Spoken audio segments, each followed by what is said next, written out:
There we go.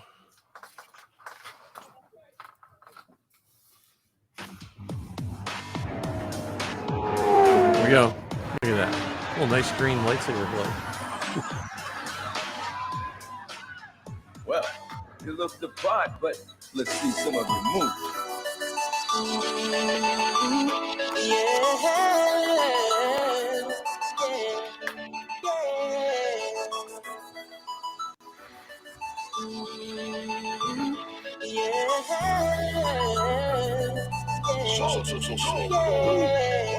Feeling like a star, you can't stop my shine. I'm loving past city, my head's in the sky. I'm solo, I'm running solo, I'm running solo, I'm running solo.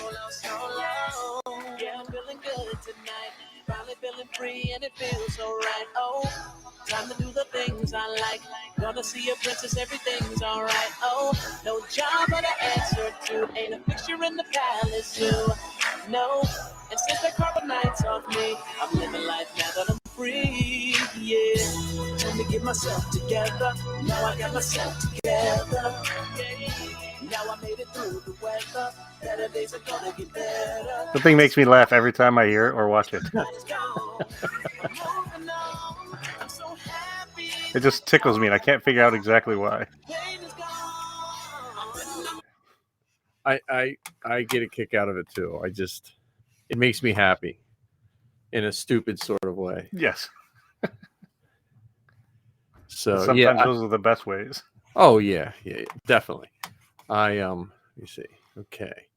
We are on the Facebook, and we're waiting for John, but I mean, we're not waiting for John. John will be late, but there's young kids being late. But how's your week been? It's been pretty interesting. So I run a monthly meeting at work, and today afterwards, so I have a weird reporting structure. I report to one person, and I work directly with another. So in my role, there are 3 of us at 3 different locations. And so my direct boss is not the boss of the building, and the building boss I had this dotted line relationship to. And so after the meeting today, she sent me this text message saying that was an awesome meeting. That's nice. I'm like, well, hello, like how fantastic is that? On a Wednesday, even. Yeah, on a Wednesday. At the end of the day, it was like 2 to 3 this afternoon. It was just, and it was out of the blue, unexpected. I mean, I thought that the meeting went fine. I didn't feel any particular way about it or whatever. But to get that, 3 or 4, sentences from the building boss, Oh, that's neat. Yeah. So I drove home on a cloud because it was like I said, it was simple. It wasn't over the top flowery or showy or anything like that. It was just like, that was an awesome meeting. Well, that's good. I mean, because I think everyone, no matter what your job is, you put so much into it. Not everyone. I know a lot of people that don't, but you put so much into it, and it doesn't take much to just, because I like today. So we have, we do Google Drive for everything, and my Google Drive is old. Like I had 87 gigabytes of stuff from just work on my work drive. Wow. And so when Google first started doing education, they were like, teachers, you can have unlimited, so when you have unlimited space, you become like a hoarder. A pack rat. Well, because you'd make a copy to work on and you'd forget. And so for the last month, because I didn't get anywhere near the threshold they're giving us, but I'm the person who's going to have to teach people how to make sure they don't have too much stuff. So I thought I should be a good example. And so I got mine down to like 16 gigabytes. From 80? From 80. Well, because Wow. I had lesson plans and notes from 2003. If I haven't looked at them since, you know what I mean? Like, it's not, because when wait a minute. What year is this? 2022. Google wasn't around then, but what happened was I had a whole bunch of flash drives. I used to keep everything on flash drives. Okay. And so what I did was every year I would make a file called, like in the fall of 2022, I would make a file called pre-fall 2022. I would drag everything, just throw it in that folder. And so, but then if I needed something, I'd pull it up and make a copy, and it just became a lot of redundant. And I had videos of like projects I'd done with students and old, really crappy video, that was terrible, whatever. But anyway, so this whole story kind of goes along with what you were saying. So I found this. I used to do cyber safety, and oh, thank you guys. Hey, we got Rural Farm Boy. Thank you. I got to turn that on too. Hey, welcome back, man. Yeah, welcome back. I got to turn chat on. Sorry, Anyway, so when I was going through this, I found a bullying video about how kids get bullied that I used to show my students from 1952. Because it was just I didn't go to school in 1952, but I had a copy that I had burned off of something, and thanks, RFB. Yeah, thanks, Sleep man. well. Congratulations on the new job. Yeah, that's awesome. Yeah. You can always jump into any of our feeds. But anyway, I showed it to my students, and my principals were going around observing, and what they had done a cyber safety lesson with the students in other classes today, which I didn't know. But she was like, when she left, she's like, "Oh, that was really good to talk to the kids about the difference in bullying," and they just had a lesson in the morning. I was like, "Oh yeah." I was just like, "Oh, like I had this master plan of tying things together," But it felt sometimes good the stars align. because a lot of times I put stuff on while my students are working, because some kids just need that, like they need a distraction to keep them from being distracted, if that makes sense. And so it was a terrible video. I mean, it had the kid from Leave It to Beaver was one of the kids in the. Was in it the actual Beaver or was it Wally? Yeah, no, it was actually him. He didn't play it as the Beaver. I don't know if this was before or after he was the Beaver or whatever, but it was one of those typical terrible like videos you see in the 50s where they're telling you, they were the bullies were going to ruin the picnic by spreading dirt on the picnic tables. And there was a lot of goshes and stuff. Gee whiz. But yeah, that was my non-Star Wars week. Please tell me you kept that video. That's one of the things that you didn't get. Yeah, I did keep that. I kept a lot of the cyber safety videos because I do cyber safety lessons, and I'm not a believer in like making kids afraid of everything on the internet, but there is some good ones that just show them how to navigate it and be good on the internet and stuff. So, I still have the kids and teachers who put tape over their camera because everybody's like, come on. You have everything on social media. Get the little slide rule. Yeah. Yeah, I know the new Macs have them on it. So, oh yeah, there we go. We believe you, John. We believe you. Though if he's in the shower, I'm curious how is he have one of those shower curtains where you hang your phone? You see those ones with the pockets. I'm like, really? You're that desperate? I picture him sudsing up, and even at Five Below, they have the waterproof Bluetooth speakers that you can hang in your shower. Oh, I'm not taking sure too long in the shower, man. Yeah, if I have enough time to listen to one song, that's too long. Yeah. No, but it's been so. Besides that, I mean, I have our little Mando bucket printed.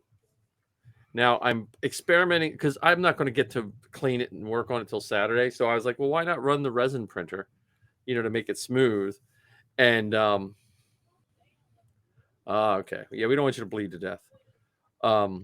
Especially on air, that would just be bad for everybody. Yeah. Might get some ratings for a while, but we'll have to call in the SWAT over in Ohio. Yeah. 911. We think the razor cut deep. Yeah, so I'm just resin printer, but I keep having. I don't know if there's something wrong with my screen because it printed beautiful the one side except the top didn't print. And so I'm like, well, I might as well just try to print another way. It takes 20 hours to resin print it. And so if it's done by Saturday, I'll use it because it is like smooth as can be. And it'll just be so easy to mold. So that's so cool.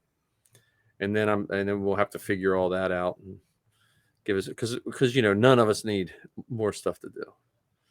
But well, this might be too early for the podcast talk, but the dad batch around the Christmas holiday They Yeah. did a Chrome Tono giveaway, Oh yeah, that was and beautiful. and I listened to it, one of the episodes, thought about it, and then it completely fell out of my brain and never went back to it. And what they were doing was selling raffle tickets. So every dollar you donated to the to a specific charity, and the charity escapes me. It was with, I believe it was with Down syndrome or something like Yes, that. and I don't remember the exact acronym for it, but yes, Right, right. it was with one of the Down syndrome Because society. I gave some money Oh, you for that. did? Yeah. Yeah, and so they ended up raising. I don't know if you heard the final tally. They No, but I heard raised, they were still getting money in last time I listened. I think, so on Christmas Day they released an episode where they drew the winner of Yep. the Chrome Tono and everything that came with it, and they said it on that episode that they ended up raising $15,000. Yep. Yep. Like that, and it's five dudes. It's just Yep. it's five guys, It and then started this summer. Because I know John, like I met John via the internet right at the beginning of the pandemic. He actually sent me an odd email question about something, and then we just became like, like, I don't know, text friends. text friends / because he was working on stuff, and then I ran into him out at Celebration, and then Zoe trooped with him a couple times, and he gave her rides home and stuff. Just such a good guy.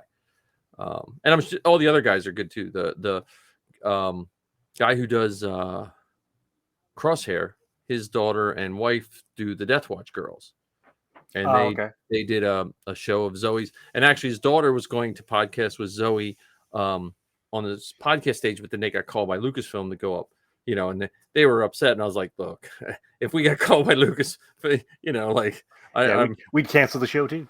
Yeah, so, but they're all nice people, and yeah, I know most of them. Just like, because I think, I don't want to say the head of the group, but the guy who does is it the guy who does tech? I forget. Yeah, I'm his not name. even sure.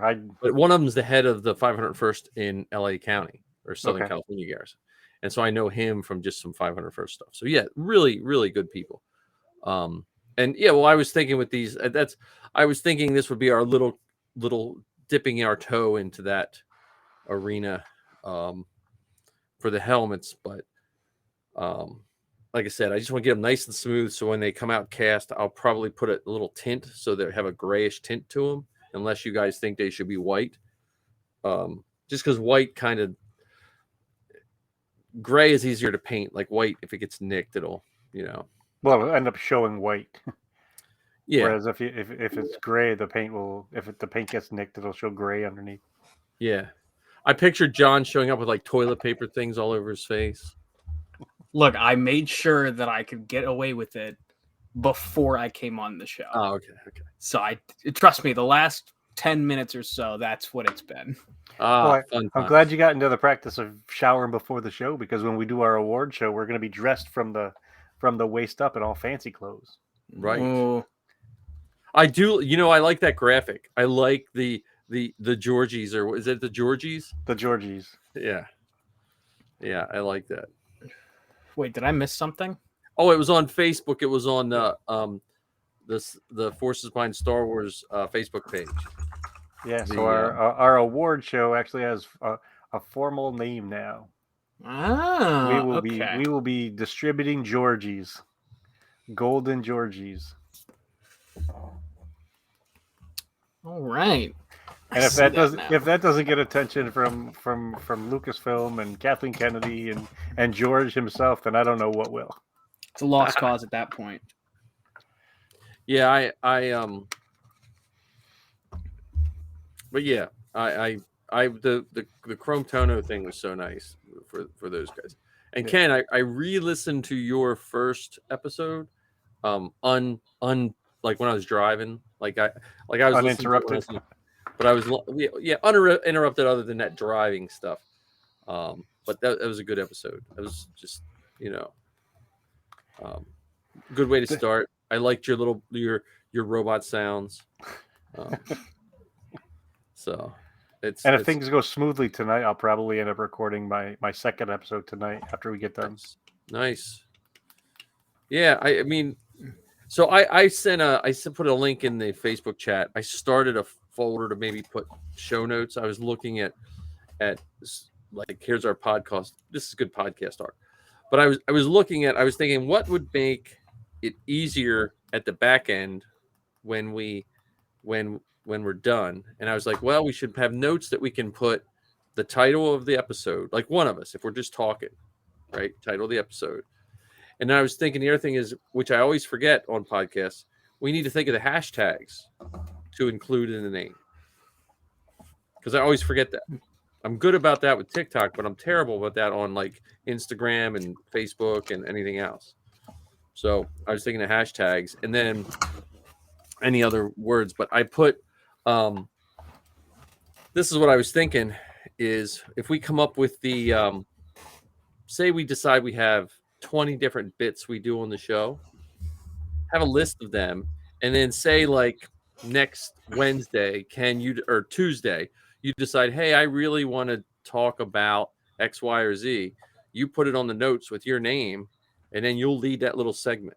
Yeah, that makes sense to me. You know, and like, because like Troop Time is going to be led by John just because of all the stuff that's happened with John in the 501st in the last week or so. You know, I mean, John. I was thinking about this. I was like, imagine if the costuming groups were like multi-level marketing companies. You know how like you have to get in and then you have to bring in new people. John would be like, he'd be like the star. Like he's barely in and he gets his first. You know. So, I don't know, Mike. I feel like you've brought in a ton of people. Yeah, well, they forget me once they're in. They're like, yeah, that guy. Because for the first 10 years, I was just known as this guy that brought the Jawas. You know, like, oh, there's Jawas. Oh, where's your dad? And you know, and then like I said, Missy talked to it one time. Was talking to a whole nother stormtrooper, thinking it was me. One of my first group. So you know. So what are we gonna have dinner? What are we gonna have for dinner tonight? I don't know. Well, yeah, I was gonna say you gotta be careful with that because those conversations could go. You know, you could say the wrong thing to the wrong person, and that could end up terribly, terribly wrong. So, man, you do look big in that kit. or yeah, because I just posted up this week on Facebook for it's kind of Troop Time. It's coming up on in 2007, January 17th was when I was officially approved. So, Be your 16th anniversary. is it 16? Sweet 16? 17. No, 16. Yeah, 16. Yeah, my 16th anniversary of being in. I wish I'd remember the first time I started looking for armor because it was like in 93 or somewhere around that when I started looking for armor. Mm-hmm. Imagine if I would have bought armor then. Actually, it'd probably be falling apart by now. It'd be like it'd be like dead tooth yellow, you know. Because when I was looking at pictures, I was like, man, look how clean that armor is. And look how much not gray my hair is. So. Yeah, that was a nice little time my, capsule you had there. Yeah. Well, that's my podcast. We have any other podcasts? While we're on podcasts, we got. Well, just going back to the Georgie Awards. Yeah. So make sure that you guys go into our shared drive document and fill in your nominations. Yeah, yeah. And based on the categories, choose a couple that you feel like you want to be the presenters of. Okay. So Anthony put that one particular one together, and just so you know, when you look at that, it's in Google Sheets. It's I think it's the second tab. So we moved the Georgie Awards to the front of the document, so it's easier to find. All right.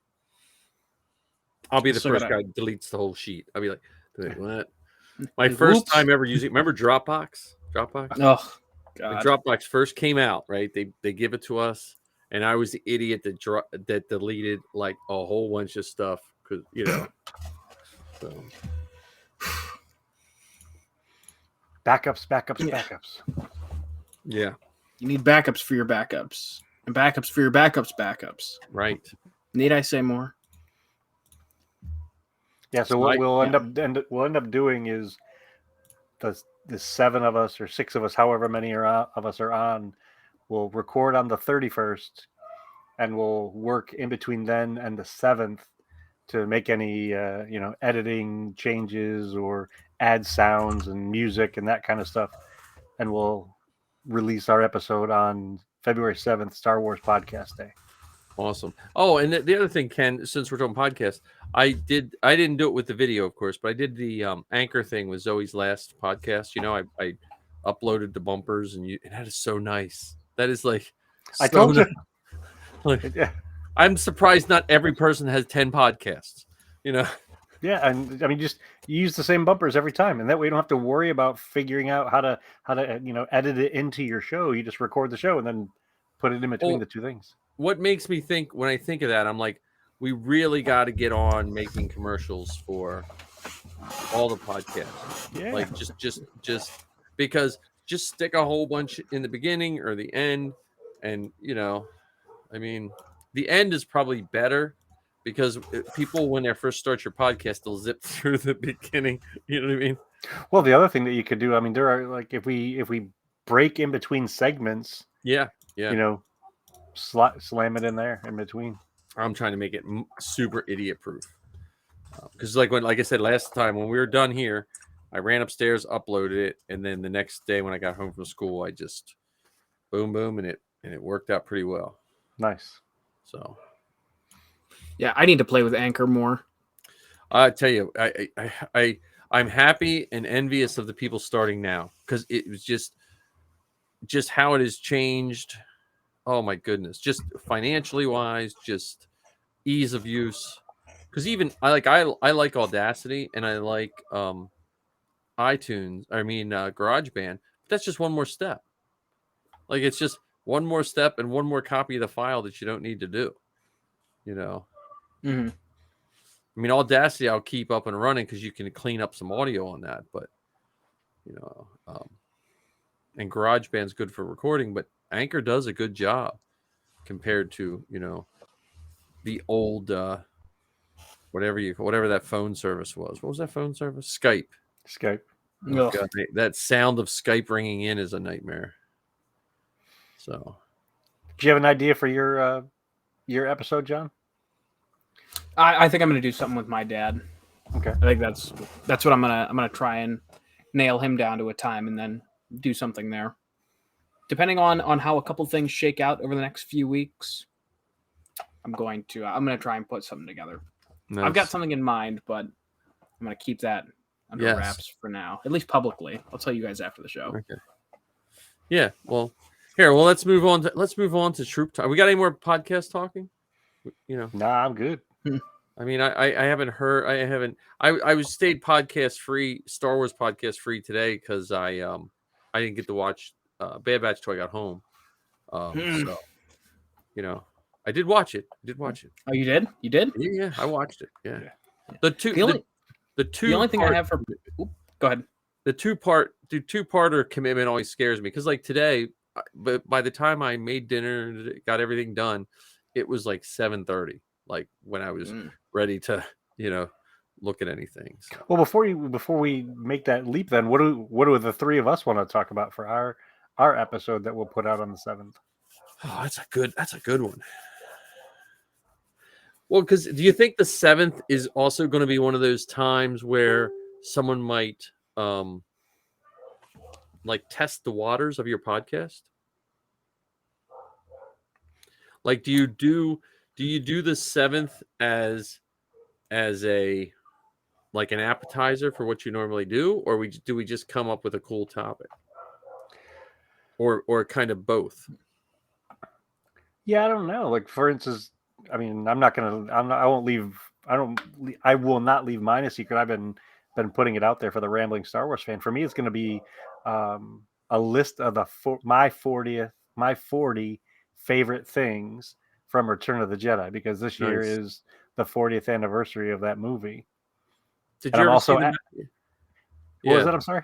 I was gonna say, did you ever see the magazine that came out in the '90s called "The 50 Things We Hate About Return of the Jedi"?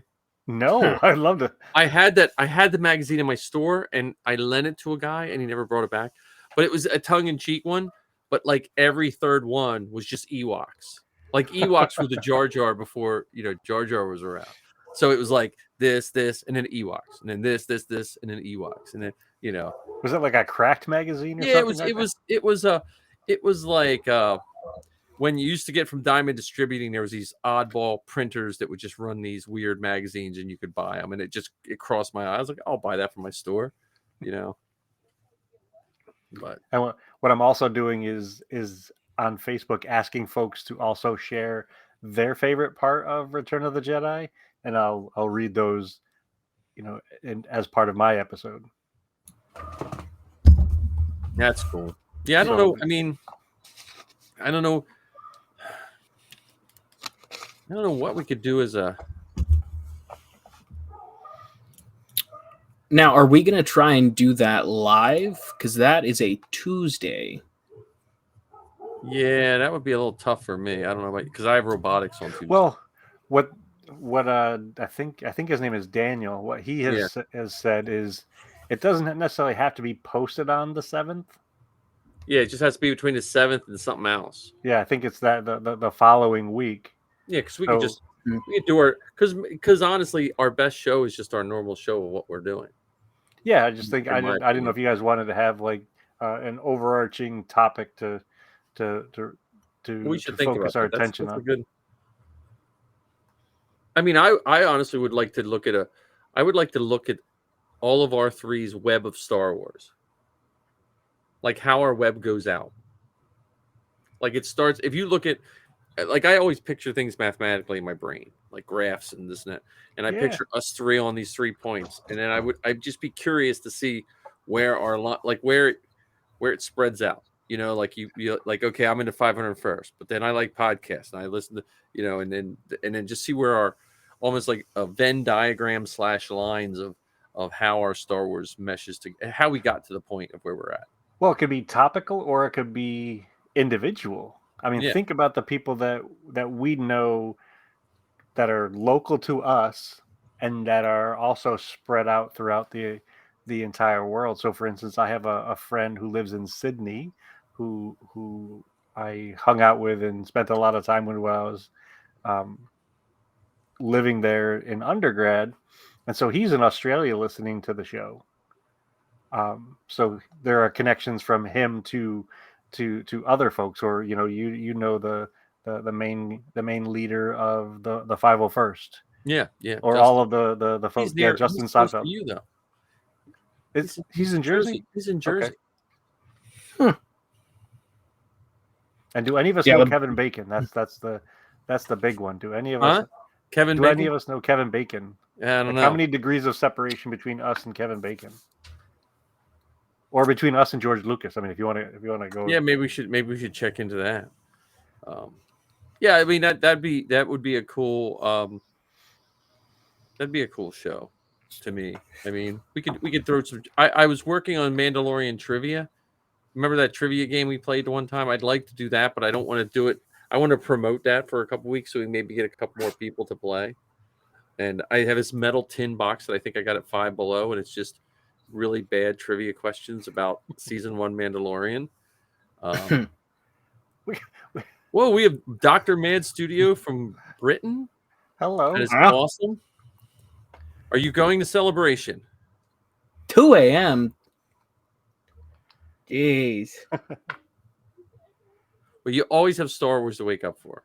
Yes. So, that your comment could be thought of as very sad. So I'm going to say you always have Star Wars to wake up to. Just that's that might be the most the biggest surprise comment of our show ever so far. Right. I have never been to Britain yet. Until we all go next April. I'm still holding out hope for Star Wars Celebration in London. But well, you get 6 tickets. You got the 4 of Ian's, Then you've got John Oh, and Ken, and that's Missy it. and Sappy won't be able to go. Ah, perfect. Throw in Marty and Dan. We got a whole crew. Marty can't go. He has a wedding. I already checked. God. So we'll figure that out. Like I said, we'll once I'll cross that bridge once if I get that beautiful email that I have to turn in a list, and and then of course we do have Lizzie that has to get a ticket too. So Now that Perfect. bridge that That you're sounds like speaking of she's she's the crossing crossing, co-host of the pot. would that be the London bridge that you're talking about crossing? Yes, the London Bridge. Mm. Oh, that's cool. Yeah, I'm itching to go to a convention.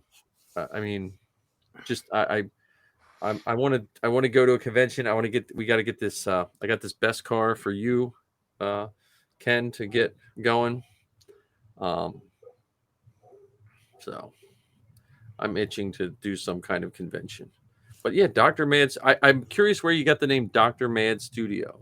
That's my names online. I always love names online because now it's not as bad. But there in the early 2000s, when people didn't realize the internet was going to stay around, and you would have these really, really crappy like Hotmail accounts or something that people weren't thinking about. And even when I started teaching, I would get parents and the email names were as inappropriate as you could get. Like it'd be Hot Mom Sexy 69 would be like, why is my kid failing your class? I'm like, really, you couldn't like change your email because now I have that in my email. So people just didn't think these things were going to stick around. They're going to go the way of the pagers. But we gotta hit the main topic of the here we go. We did get an answer. Nice. Oh, okay. Well, I was teaching For the- secondary school in 2000, so For the audio only listeners right now, this is a live show with Oh, a yes, live sorry. feed. yes. In case you're confused. Yeah, we should I guess I should read the quotes from now on. See, look, John's like an old spirit podcaster from way back. Yeah, he's putting us to shame. Ken, I do like your background without the fake background. I meant to say that. I was gonna say, is this a new location for you? The other side of the room. I like that green. I feel like John should have like a red hue, and then I should pick a color. Like it should be, Oh, yeah, thematic. I could be blue and John could be red for Kylo. That's a good point. So I don't know how long the batteries will last on these, but we'll see how it goes. it'll just get dark, and then you can just put a hood up like the Emperor. Yeah, there you go. There you go. There we Yeah, go. look at that. See, I don't have A little bit of a red hue. I don't have anything here. Well, wait a minute. We have another one. Here we go. Okay. Oh, this is one of the ones we don't want to promote. What was the one we got the one time? Oh, I don't even remember. It was Sexy Time, something or Sexy time. Yeah. So, but yeah, okay. So but here the main event we have to go to today, and normally I would say it's Bad Batch, but it's not. It's technically Troop Time. John, tell us a story. Well, so without going into specifics, Friday was a nightmare. And then, I get home, I unwind, I get my kit box out of my car, and I'm chatting with the family in the kitchen. It's probably like 11 o'clock or so. And I'm like, all right, I'm going to wind down. I got work in the morning. I go lay down for maybe 10 minutes before my dad calls me. And he's like, hey, I just got an email. I'm like, all right, cool. We're all in bed. Like, why are you calling me to tell me you got an email? He's like, it's from the 501st. From the They Algerian accepted my prince. application. So, official ID 61468. My dad is officially a director in the 501st. Nice. That's really cool. That is So that is like I know you're happy, and I'm sure your dad is happy. I'm curious what your mom is thinking. well, yeah. I'm outnumbered. So So my dad, after I went downstairs and I congratulated him, and I signed him up for the forums and whatnot. He's talking to my mom, and he's like, "Oh, I'm really excited," and she's like, "You're a grown man. You are going to go dress up in a Star Wars costume in public," and he's like, "Well, yeah, but JC does it too," and she's like, "You are both grown men." And he's like, "Well, we're not the only ones who do it." And she's like, "Somehow that makes it worse." So my mother has already tried to put a damper on things, but it's not worked because we are both still very excited. Well, that's not a parade So- she's going to rain on very easily. Exactly. Well, I tell you what, you get mom in a good officer's Mm-mm. costume. Nope. But it's fine because I've got one bit of ammo in my back pocket still because my mom's a horse girl and she essentially does the same thing for fair. You dress up in all these fancy costumes and go ride horses. Yeah. So Well, I mean, it's the same. it's it is like if we all sit down and think about it, it seems odd until you've been bitten by it. Right. I mean, so I'm just so happy, and you're like, I was thinking of your dad's approval and stuff like that, and your dad's approval proves so many points about the 501st that we've always been trying to say is how inclusive and this and that, because they didn't beat him up over like he has a nice costume and they approved it.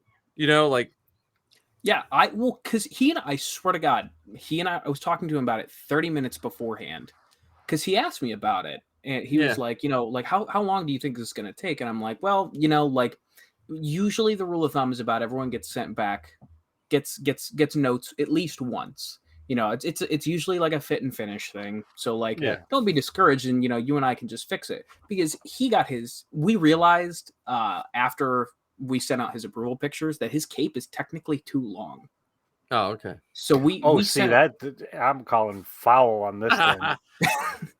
He's Coming directing from the the guy who with had to extra submit his speed. pictures like 6 times.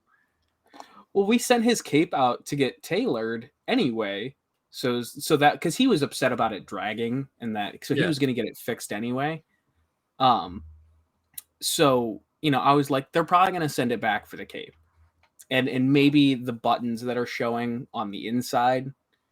And I'm like, so like, don't get discouraged if it gets sent back. Like, it's I told him, like, my costume had already been approved in the 501st, and I got notes. Yeah. And then 30 minutes later, he gets his approval letter. I'm like, look, I'm gonna be honest. I was a little pissed at first. I was like, we built this from scratch. And I hadn't set it up until he got approved, but I'm like, you were my guinea pig to see what pieces that we can kind of go a little bit more budget friendly on in order to get it approved. Yeah, I'm driving to Ohio to go to the John Scalise School of Costume Imperial Submissions. Officers. Well, and that was the other thing. Like, as soon as he got his approval, I'm like, all right, add boots to cart, the tunic and the belt and the code cylinders. So I've already got I'm missing my hat and my boots, and I've got everything I need to, and the boots, the hats, the rank badge, and the code cylinders and the belt are the only things I have left that I'm waiting on. And then I thought you would do Galen, and then he could come up to the house and ask where your wife is. No. I had a better idea. So I'm going ISB. Oh, okay. Because the tunic is, I found the same tunic that he has is a cheaper tunic. Yeah. But apparently approvable. Yeah. But the rank bar I got is where the real joke comes in. I You got the outrank deputy director. No, I got the deputy director. Well, so you shot the director, but you did not shoot the deputy. Well, again, that's what shows like especially the people doing your approvals out there in Ohio, because your dad's stuff looks legit and looks really good. And I'm just happy to hear that because that's how it was when I got approved. They looked at it and they weren't going to let someone come through with a bad costume, but they also, again, I have seen people get booted because their hand plates were not in the right place, meaning literally they could have just moved them up 3 inches and they couldn't just let that go. You know what I mean? I understand if you're supposed to be a stormtrooper and you have the wrong pieces on, but Mhm. I am so happy for your dad. So That is awesome. Absolutely awesome. now Yeah. next I picture him getting a mannequin for his suit, like a big glass case. He already said he's going to. Nah, That's the funny part. Is he already said he was going to? Well, wait till the mannequin starts moving around the house. it'll creep out. Your mom will be like, none of that in here, and then soon it'll be. Yeah, Krennic does not go in the walk-in closet. He doesn't go in the pantry. Well, though it's again not Missy's not into the costuming stuff, but she appreciates it because she's seen what it does for people. Because anything you like as an adult, you could easily dismiss away with those so that's look at cool. the I was folks so who happy. wear face paint to all the athletic games and stuff like that. Yeah, there you go.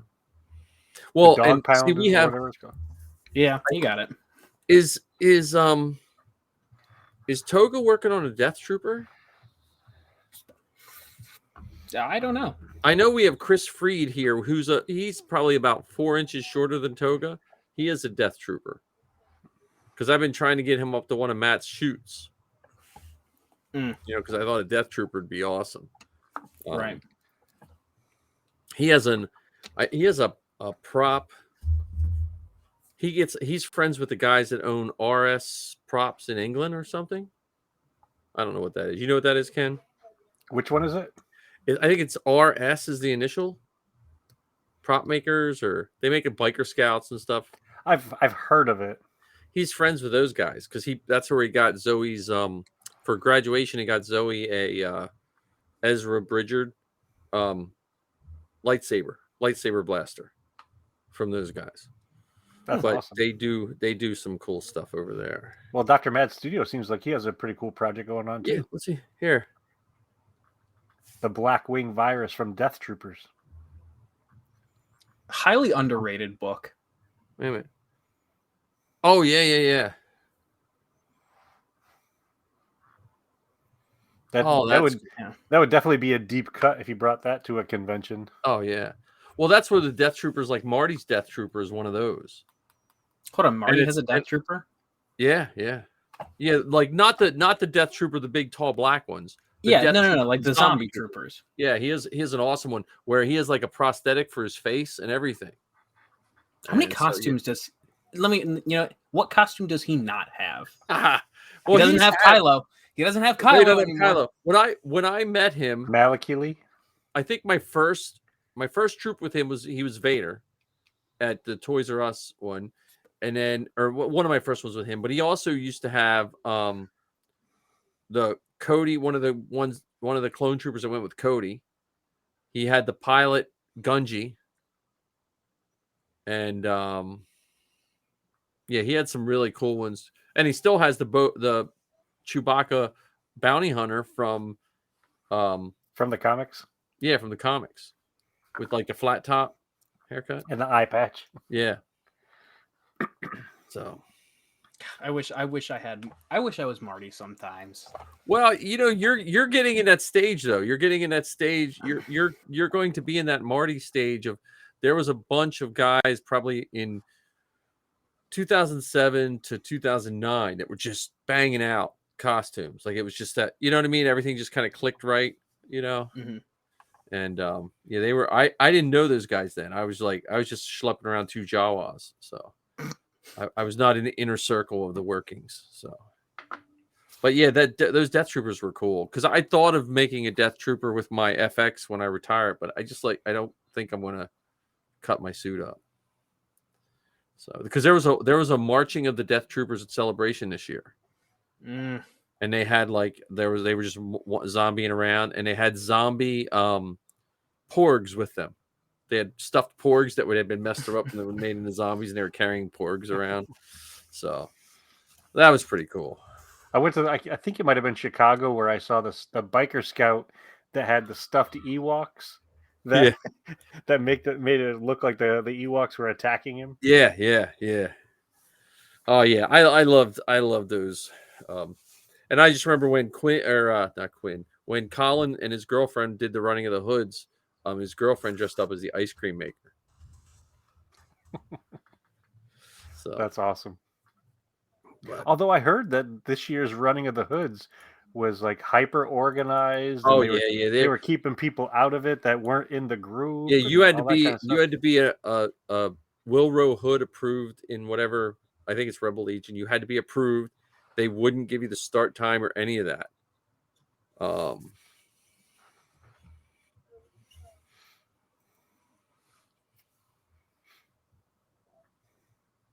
Yeah, I do remember that mobile Star Wars commander with those Death Troopers.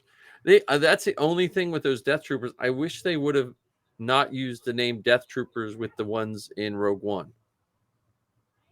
You know, like they should have come up with a different name. But is the Death Trooper the guy who wrote that book? Is he the one who wrote the Darth Maul book about when Darth Maul was in jail? Lockdown? Yeah, was that the same guy that did Death Trooper or the Death Trooper book?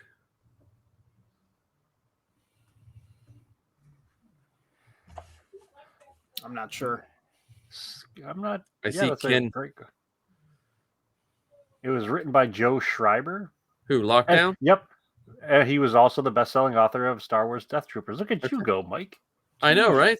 Well, Look no, at the because big brain on Mike. I trooped a reading of Lockdown. He read like the first chapter of Lockdown it was Star Wars Reads Day at Barnes and Noble, and they had him reading the book. And then like a week later is when Disney said, "Hey, guess what? None of these books are canon anymore."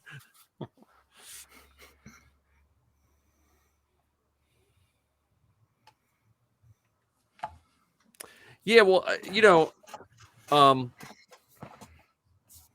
we weren't planning on talking about Star Wars books, but I think you bring up a good point with Legends, and I think we've talked about it here before. I think, but Lucasfilm did a good job when making Legends in the sense that they can pull from the good material because it's a matter. It's not that it's not too far off that we're going to get Star Wars zombies in some way, shape, or form. Correct? Because they did zombies for Marvel. So well, they did. I don't know if you would call them zombies, but in the Clone Wars, there was that brain leech that kind of turned them into zombies. Yeah, well, that's what I'm saying. Like I wouldn't be surprised if we don't get something like that in some story form again, like either in a comic book or a cartoon or something like that. Like when they do like one of the cartoon montages or something. So, but yeah, that was definitely good. But yeah, John, tell your dad congratulations for us. And punch him from me because I'm envious that he managed to get a costume approved in such a short period of time. That's amazing. I know. That's like I know. It took a week from the time we submitted it to shut the time You know what? Don't tell me those details. It makes me even madder. I just picture, you know what? I picture in a couple years, the Ohio Garrison will be run by the Scalises. It'll. Who's to say? Yeah, I still think it was funny. So we've got a Facebook page, like a members only Facebook page. Yeah. And David, our CO, had thrown in a little comment of, please welcome John Scalise, not to be confused with John Scalise II. So, well, because I told my dad, I'm like, hey, when you send out your approval pictures, just make a note, like, hey, I am a separate entity. My son, DS62399, already has a costume approved. I'm my own person. So. Yeah, because you get approved. Imagine that nightmare if he gets approved, but he would be put under your number. That'd be like getting like the wrong social security number. And John, I'd see John photoshopping his head on there. Like, John, that 1 year of trooping, man, you really aged. Yeah, it really came down to me like your two hair's Tatooine different sons. than the last picture. John showing up with a wig. No, that's real. That's congratulations. Now you just get your sister to do it, and then you just get a whole family. God, when pigs fly, hell will be frozen over. Well, I just know my one boss at work. Basically, for a while, almost made it a point to make fun of me for being in the 501st. Like, I don't think he meant to be as mean as he was, but I was like the butt of every joke. And then we trooped their school library, and he came and to visit to see what was going on, like because it was his department, and he was getting pictures longer than anybody, and it flipped his whole thoughts on it, like so. That is really cool. Yeah. You never know. Never Hopefully, say we've got. Hopefully, within the next 2 months, we will have 2 Imperial officers in the house. I can't wait till your first troop together. Well, see, this is why I want to hear the story of one of you walking into the kitchen and just yelling on program and expecting your mom and sister to stand in the kitchen. No, I want your mom to say, "Don't choke on your own aspirations when you're dead." Oh God! You just got to give your mom. You got to feed your mom some lines. Mom, this is the one. Dad loves his lines. This is the one that you use on him every time. So your dad has to fake an Australian accent and then try to talk over it in non-Australian accent. Yep, pretty much. But yeah, we already have our first troop scheduled. Nice. So it'll be in 30 days. Oh yeah, what are you going to tell us? What are you going to surprise us? No, it's a oh God, what's it called? Hang on, let me pull up the calendar. Not ours. Well, why do you think Dr. Mad Studio says I'm not a cosplayer, but I hugely appreciate the work that goes into it. Well, thank you. I still have a hard time calling it cosplay though, because I still feel like I should be like a troubled teen. A Night to Shine is what it's called. What's it called? A Night to Shine. Oh, is nice. An unforgettable prom night experience centered. Oh no! I what? Read this. I should have read this before I signed up for it. What? Okay, read this out loud now. Come on. Yeah, read the last bit. That's what I'm waiting for. A Night to Shine is an unforgettable prom night experience centered on God's love for people with special needs, ages 14 and older. Oh no! You know what? I've done one. Those are awesome. Dude, I've done one of those. You are going. No, you're going to be so happy doing that one. Yes, a million times. Yes, I did one of those one time. It was held by a school, but it was and the kids were so nice, and the parents were so thankful, because a lot of the times, people with disabilities like that, they kind of either they get thrust into being the star when they don't want to, or they kind of get pushed aside. You know what I'm saying? Like, oh, here come, and this, or it's just overwhelming for them too. Yeah, there's that part. I would say that's probably a good one for your first troop together. To be honest with you, that's cool. Yeah. Well, so the lineup we have right now is TK, ATST pilot, Luke, probably a clone scout, one TBD, Vader, TK, Kylo, and Krennic. Oh, that's a beautiful lineup. Vader and Krennic. I know that. So we have 2 of the exact same events on the exact same day. One has our squad lead, the other has our CO. So I chose the one with our CO so my dad could meet David. Nice. But they both have a Vader, and I haven't met this brilliant. Vader. So that's cool. So what's your dad's second costume? Is he talking second costume yet? Yep. Scout Trooper. Oh yeah, that'd be a good one. So I'm trying to convince him to buy my TK off me. There you go. So Chris Bansells from Old Line Garrison. I think he sews some of the soft goods. So yeah, well, he's talking about doing either a TK, because obviously a stormtrooper is a stormtrooper. Yeah, or a biker scout. That's why I'm like I said, I'm trying to get him to buy my TK off me, because I need that to fund the next costume that I want to do after my Imperial officer, which is the Imperial Commander Cody. Ah, okay. Well, Well, when Zoe's permanently living in California, I'm hoping that she'll at least go to the Imperial surplus yard sales Yeah, no kidding. because they usually have some good stuff. Well, if it's anywhere near Magic Jump, she's Yeah, probably not yeah, going to make right. it. Yeah, Because aren't there yard sales? Aren't they just like B pools? yeah, and his B pools are what a lot of people sell as A pools. I mean, Right. I've seen like the yeah, that's and also if you know it's a B pool, you can fix it pretty easy. Especially an Imperial surplus B pool. Yeah, right. But I'm saying like even if you get ABS B pool, if you know you just have to know it's a B pool before you start cutting into it. Because if you once you cut it, you know. But the biker scouts, if you do a biker scout, that's Studio Creations. That's who I would go through for a biker scout. Their Now, stuff is it's heavy in a good way. It's just, is that where Quinn got his? his is yes. His is I don't know where he got the helmet, but his is Studio Creations armor. The Waltz helmets are beautiful, but they're split right down the middle. And I would rather have less detail than have to fill in, because then when you fill in Waltz and paint it, now you have to paint the armor too. Right. Because you can't have it paint. You can, but it doesn't look as good, So Speaking of painting, I saw someone paint a First Order TK concept helmet, and it not the concept helmet was cool, but what I was more impressed by was the finish. Because you and I have talked about it. A 3D printed TK does not look right once you paint it. correct. It looks like an ABS pull. Nice. I was blown away with how glossy, like how white and glossy it was. Yeah.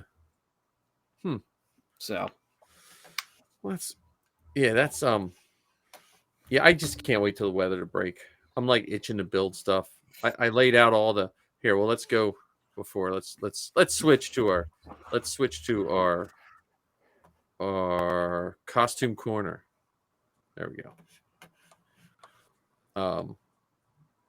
Switch to costume corner and see the I don't. So, are you working on anything, Ken?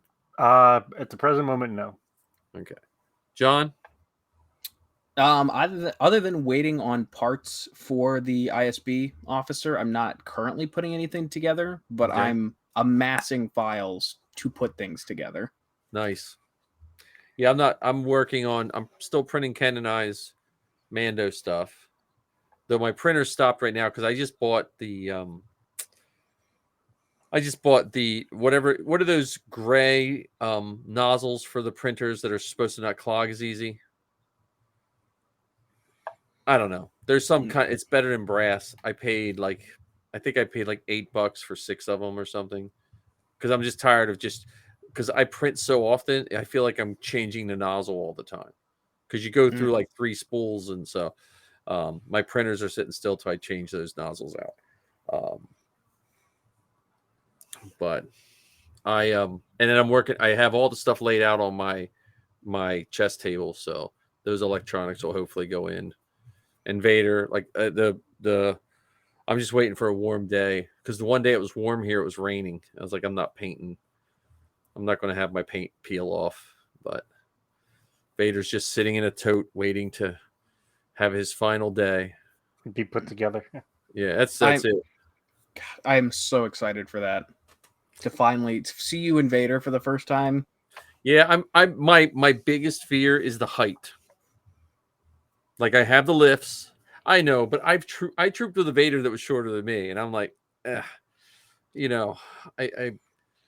don't. Make sure he's always standing on the bottom step of a set of stairs. Right, but it's not about how tall you are; it's about your presence in the costume. Yeah, well, I'm pretty good. Like, I have the shoulders for it, which is really good. And so I'm happy with it. I broke down and bought a belt from a guy on Etsy, a vegan leather, beautiful Vader belt. And I'm still debating on the buckle, because I have the 3D printed buckle, and I'm just not happy with it. And I'm like, maybe I should just drop, so much money on a buckle and be done with it too.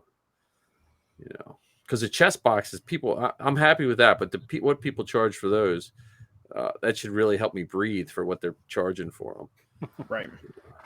So Yeah, I was looking at Vader pieces on Etsy.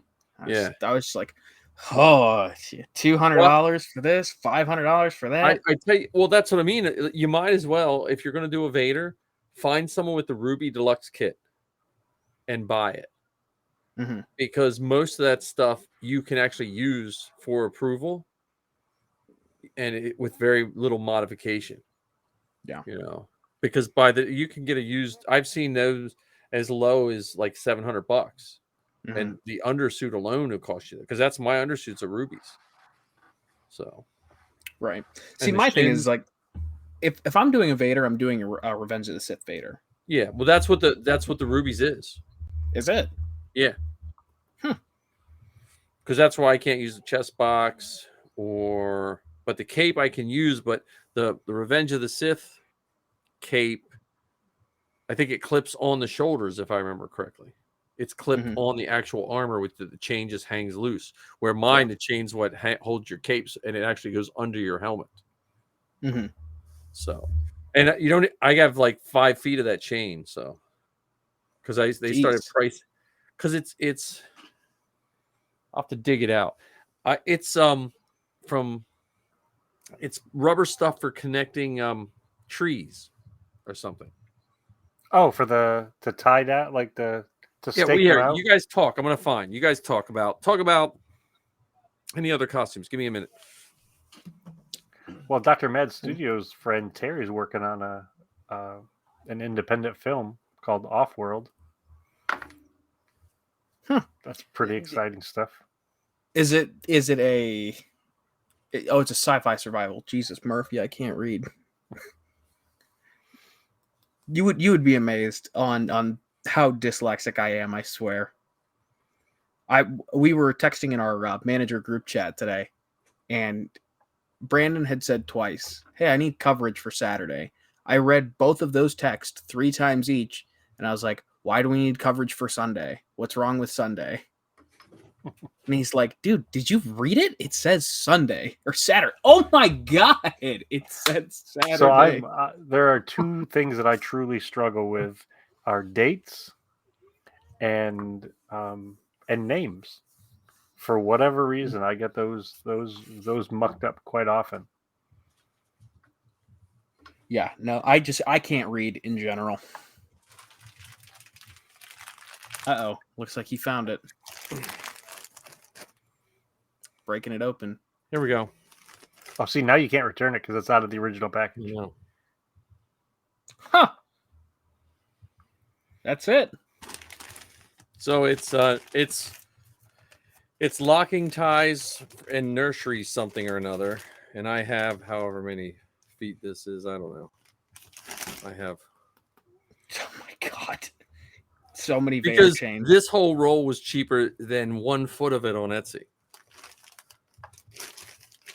Because I downloaded a file, 3D print, and I was like, I don't know if I trust Ninja Flex to hold up a very heavy cape.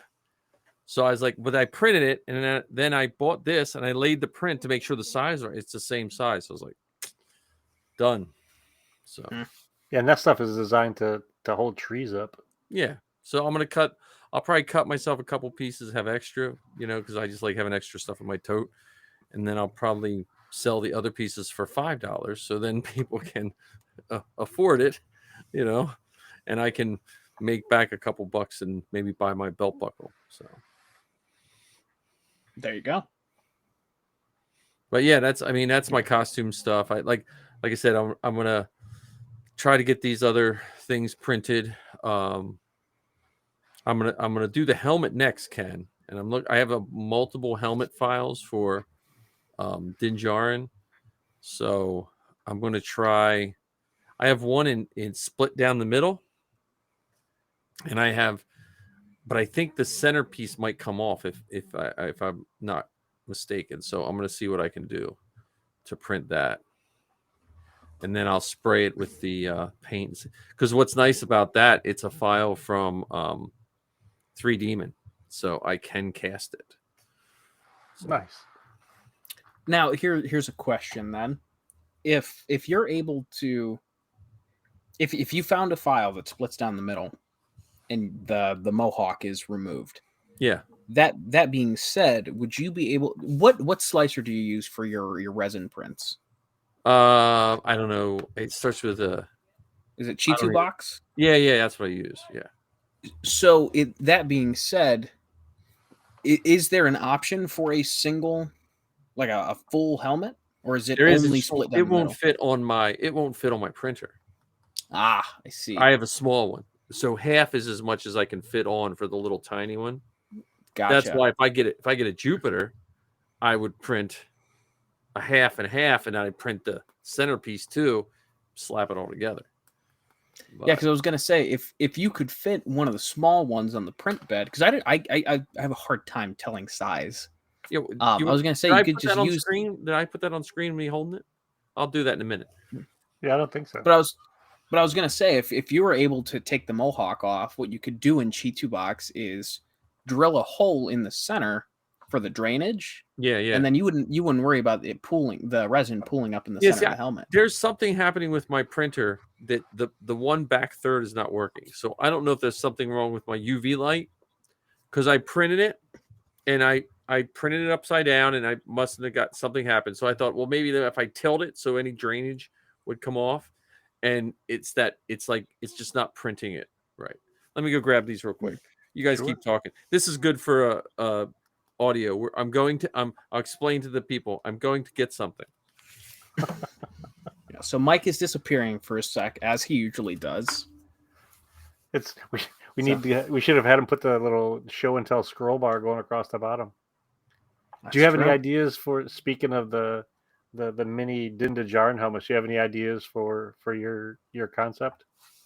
Yeah, I think what I'm gonna do is a variation of my custom Mandalorian helmet, just because I like the color. The red and scheme. black one. It's red and silver. Red's okay. But I think instead of silver, I'm gonna do white. But some sort of variation of that. Red's my favorite color, so I want to do some variation of that. So, what about you? Any ideas? All right, for those that are Yeah. watching, sorry. Here, John, this is the size. Oh, okay. A little bit bigger than I thought. It's 40%. So, I mean, if you put it out here, look, it fits my head perfectly.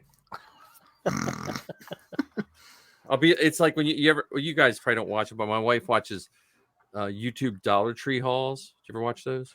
People go in and they go into Dollar Tree and buy stuff, and they always hold it up to the camera. You're like, wow, for $1, I'm gonna go buy that. And you get there, and But anyway, so this printed, and then these resin prints are beautiful. So I only brought 2, but this one I don't have fitted yet. But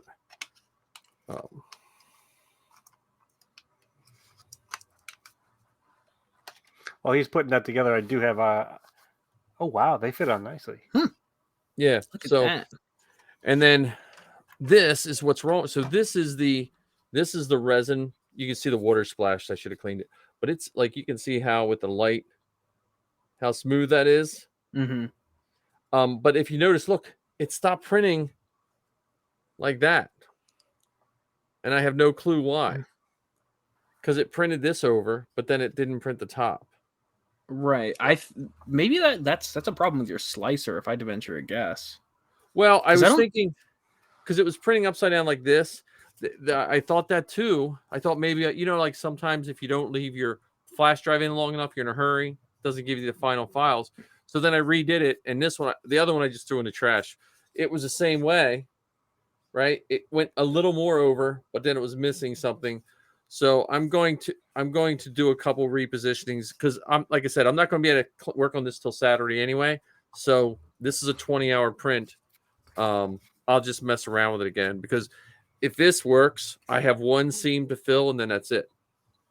Right. Because this stuff is, and if I get this working, Ken, all the greeblies for our Dinjarin are going to be reprinted in resin. Nice. So Your resin printer's not big enough to print a blaster, is it? No, but In I just- pieces. Oh yeah, that's true. I could do it in pieces. Yeah, I could do it in pieces. Just go to but- 3D and they're already split up for you. I have all the 3D rulers. Because I did think of that, Ken, and then molding it and get cold cast metal and making the pistol metal. But what I should do with the pistol is I should just mold the rubies I have upstairs Just don't show it on TikTok. and cold cast that. Right, I wouldn't do that. Yeah, the only problem I could see with that would be at conventions they might say something. Only reason I say that is because it's Steel City. Mike, I don't remember if you might have actually been there for this, but it was either I think it was last December 2021. Yeah. Steel City. I was walking in and they were like, "Oh, we need to do a weapons check," and I'm like, "Okay," and like my blaster sticks in my holster. Yeah. So like I'm struggling to get it out. And obviously gloves make things 1,000 times harder. Right. So the security guy comes over and he helps me out and he gives it a tug. He doesn't even pull it all the way out before he just slips it back in. It's like, "You're good." I'm like, "You don't need it out to see it or anything?" He's like, "No, I can tell just by the weight that you're good." So yeah. Well, the cold cast metal is not as heavy as regular metal either. And if you once you paint it, it doesn't really feel like metal. Okay. It just feels a little denser than plastic. Which actually, the only reason I do cold cast metal is if you drop it, it's not going to shatter in a million pieces. If you do a resin one and you drop it, surprise. Because the clone big blasters used to be that, and guys would drop them and stuff. Ooh. So. Yeah. Yeah. So to go back to your question, John, is the concept I have in my head, is creating a little foam cowboy hat for Brendan Wayne, and then cutting out the center because I'm pretty sure I thought Latif had dreadlocks. Yes. Mm-hmm. Yes. So cut a hole out of the center of the cowboy hat and have dreadlocks coming out of it. So it's a combination of Latif and Brendan Wayne. There you go. Put a little mustache on the front for Pedro. Yeah. Is that your thought of your paint job? Yeah. Mine was going to be half jet black for 000, half painted like Sabine, and Jawa eyes in the. Oh, there you go. But who knows? Once I start painting, because I look at this and I'm like, man, that would be so cool to paint it. Because I have chrome paint upstairs, like for my airbrush. I was like, that'd be cool, so cool to chrome it. Like I have this little vial that costs me like $95. I'm like, that'd be so cool to chrome it. Is it a Lumiluster? It's not a Lumiluster. I forget what brand it is. I got it from Tim O'Sullivan. Suggested it for me. Alaclad? It might be that. Yeah, that's. So the three Dinjarin recommendations are, of course, a Lumiluster, Alacad Chrome, and then graphite powder. Those are the mine's three. the Alclad Chrome, I believe. But I bought it for C3PO because I got a Chrome C3PO, and then I got to gold glaze it with what's called California Gold or something like that. It's a special kind of gold. Yeah, and that cost me $200 a can. Yeesh. Oh. Yikes. Huh. And they sent me two. Yeah. And I mean, they billed me for two too, but they were like, because I called them, I was like, look, I didn't get mine. They're like, okay, we'll send another one out. And then literally the next day I got billed for both. I was like, oh, well, I guess I'll keep it. Yeah, he paid for it, so. Yeah, but there it is. It's a little smaller than Build-A-Bear. So while we're still in costume corner, and speaking of which, if you're up for trying something new to fill in 3D print lines, yes, I have heard, or I've been. So there is a mutual I have on TikTok by the name of RG Brea. I don't know if you follow her or not. She's the one that does the battle droids. Yeah. She's doing a C3PO now. Yep. I was actually talking to her yesterday. Really? Yeah. Just through Messenger. But yeah, so she's been doing the Liquitex modeling paste and watering it down and using that to fill in her print lines. So 2 to 3 coats of that, 2 to 3 coats of the filler primer, and she's got, glass smooth prints. Yeah. So that's better than, because I think it's like $30 for 16 ounces. Yeah. And, however much, Bondo is, I go through a tube of Bondo on a helmet, and that's $18. So I don't know if you want to try that out. Marty uses wood putty. Does he? In the same way. Mm. And maybe I'm just, for helmets, I am still set on Bondo because it's made to be in a car. Like, I worry with the wood putty and all this stuff. Wood putty works really good when you put it on a piece of wood that's not going to be shaken, bent, or twisted. Mm-hmm. And the droids, the solid droids, it probably works well. But helmets, I get concerned. I still like the liquid resin with the UV for them, which is good. Which, if I go to a big liquid resin printer, then I will have it. Gives me something to do with my old resin. True.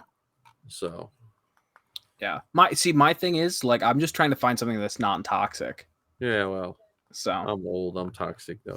No, I agree with that. But again, I've been using Bond. I'm just so used to using Bondo since I'm working on cars since I was like 12. So it's my default setting to. Because she does welding too with hers, right? She welds hers with a soldering iron and pieces of and then she also uses the metal, whatever those heating coil sticks or whatever. Yeah, the metal wood staples or something like that. Yeah, because she just did a C-3PO where she backed it with smooth on stuff. Yeah, that worries me only because all that smooth on stuff has shrinkage rates. Mm-hmm. And if you put that on the wrong piece, when it shrinks, it's going to buckle it on the inside. Right.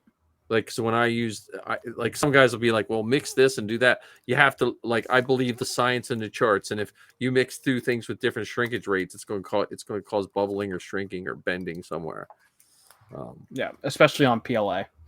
Yeah. So, but yeah, that's cool. But these will be hopefully they'll be getting molded here soon. This should actually be a pretty easy mold I have leftovers from another mold, so it won't cost me.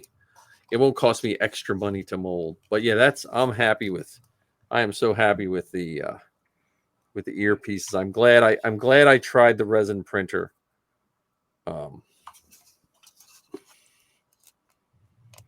Oh, so here, I'm sorry. Dr. Mad Studio was talking about the remember the short Star Wars Clone Wars series, and yes, we do. We actually have someone who normally watches it that loves the what's that code, the red one called? Now I forget because he's not here.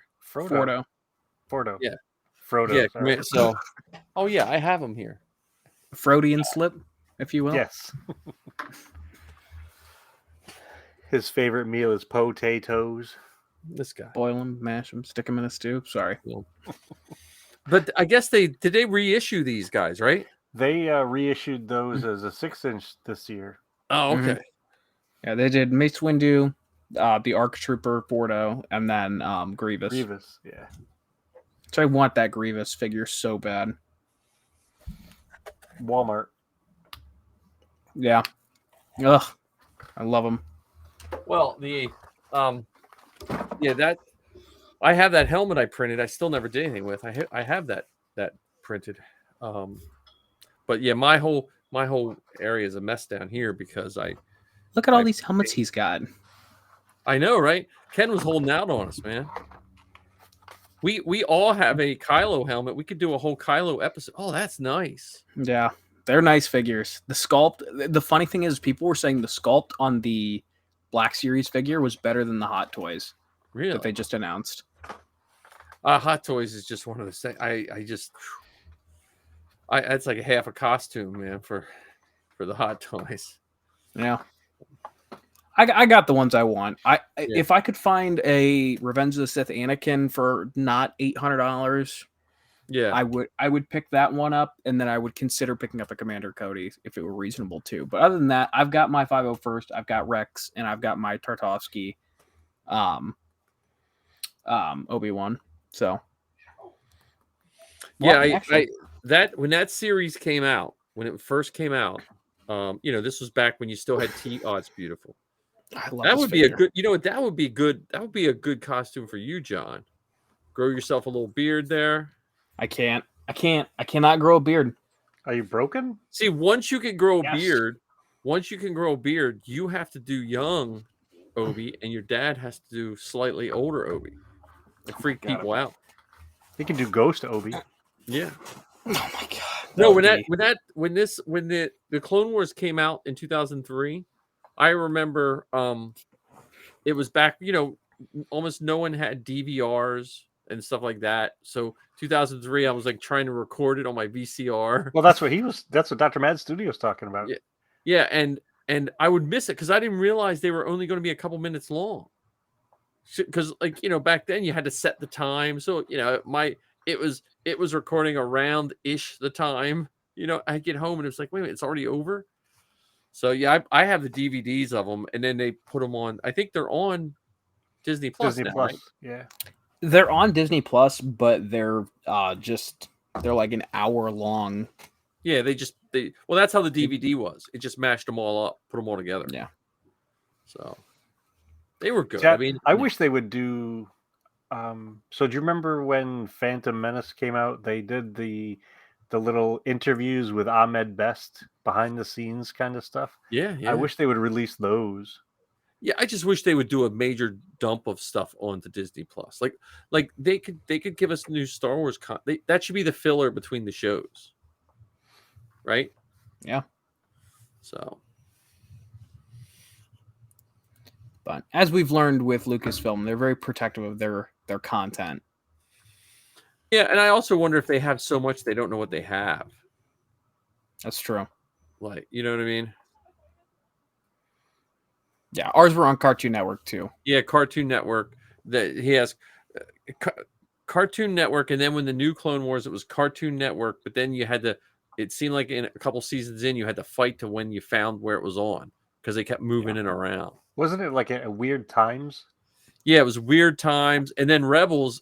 It still amazes me that anyone even watched Rebels, because Rebels you had to have that Disney app. And you had to have a certain subscription, and it came. The first couple of seasons, I was just surprised people even found Rebels. It was just such a nightmare. For me, I just waited till they came out on DVD and just watched them that way. Well, we watched it. We wound up buying it, subscribing on Apple TV. Back then, it would come out the day after on Apple TV because I just got tired of, because Zoe and we both really liked it, and Sappy liked it. I just got tired of wondering if it was going to work or not, So, yeah, I had to wait until it was on Disney Plus because it wasn't even on my radar until I met you. Oh, okay. Fake fan. Yeah, the thousands of dollars in merchandise may have something to say about that, but not gonna go there. No, it's see we're guys, so we never get called fake fans. It still amazes me anytime, and I don't want to get on a soapbox or anything, but anytime there's like a woman director or a woman actor in Star Wars, they have to prove they love Star Wars. But any guy, they don't even care. Like, they don't say, Yeah, but on the other end of that, you have some of the guys some of the makers who make stuff and say they're fans, and then after the stuff that they make gets released, they're called fake fans because they obviously didn't understand Star Wars, right, and they ruined it. Right. But that's what I'm saying. Like, there's this big test.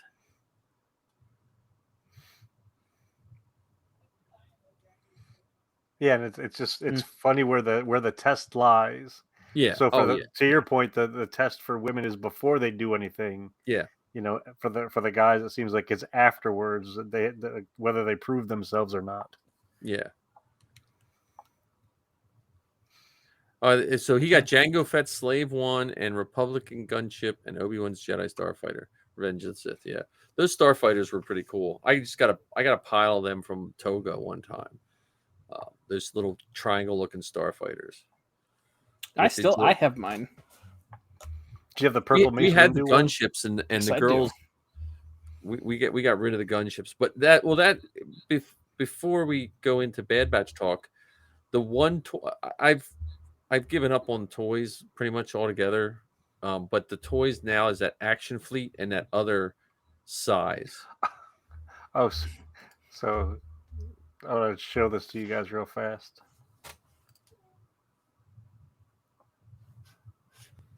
Oh, nice. Yeah, those guys. Nice. That's the Mission Fleet series. Yeah, there's Mission Fleet. Those Mission Fleet ships are I really like those. And they have the Bad Batch, and you can't get them all in one pack, can you? Didn't you That's have to actually buy- a 2-pack. Yeah. And not to be confused with the wrapper of the same name. all right. So That was a bit of a deep cut, but all right. So you get 4 of them in one package. You get Wrecker, Hunter, Crosshair, and Echo. And then in the other pack, you get Echo, you get Tech and like an like an ATST. No, what's the ATRT. Yeah, the 2-legged walker. Yeah. That's just a one-person kind of thing.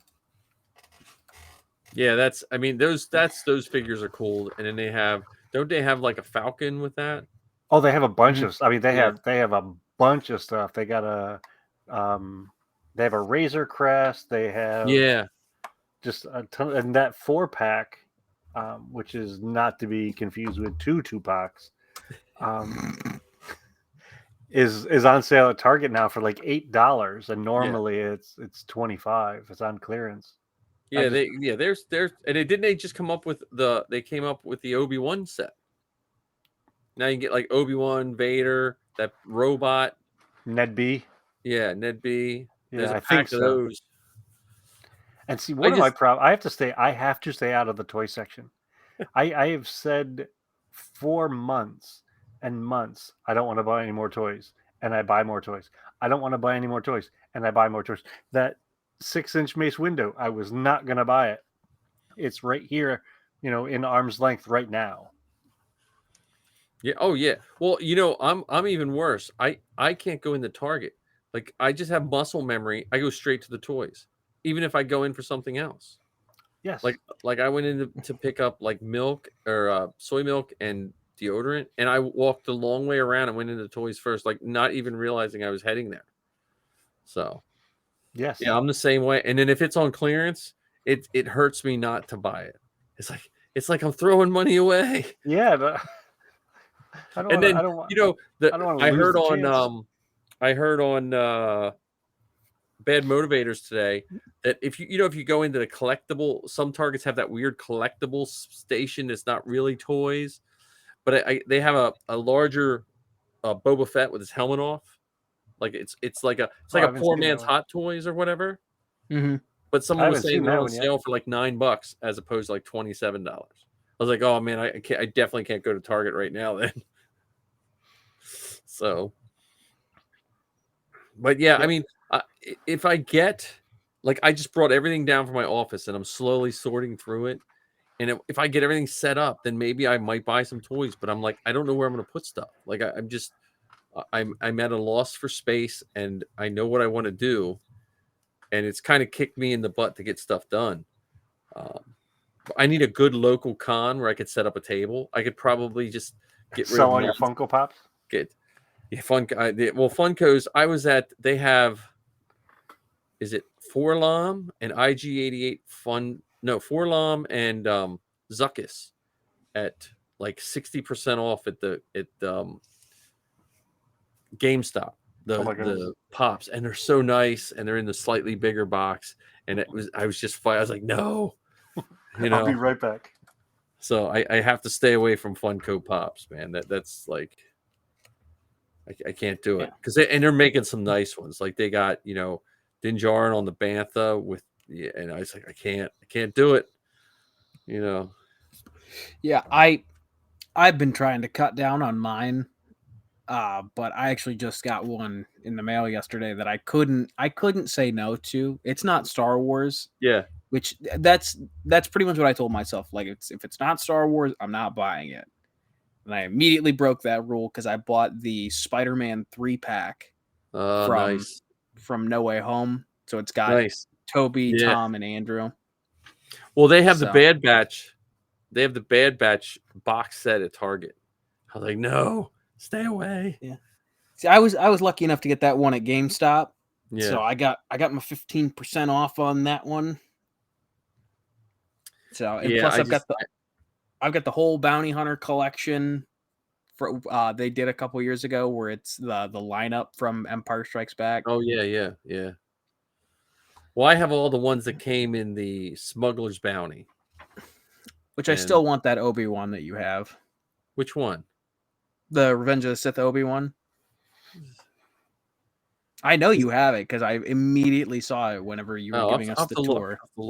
I'll look. I'll make sure I let you know before I get rid of any Funko Pops. But Yeah, if you Yeah, have a that's- duel on Mustafar too. yeah, I do have the dual Mustafar.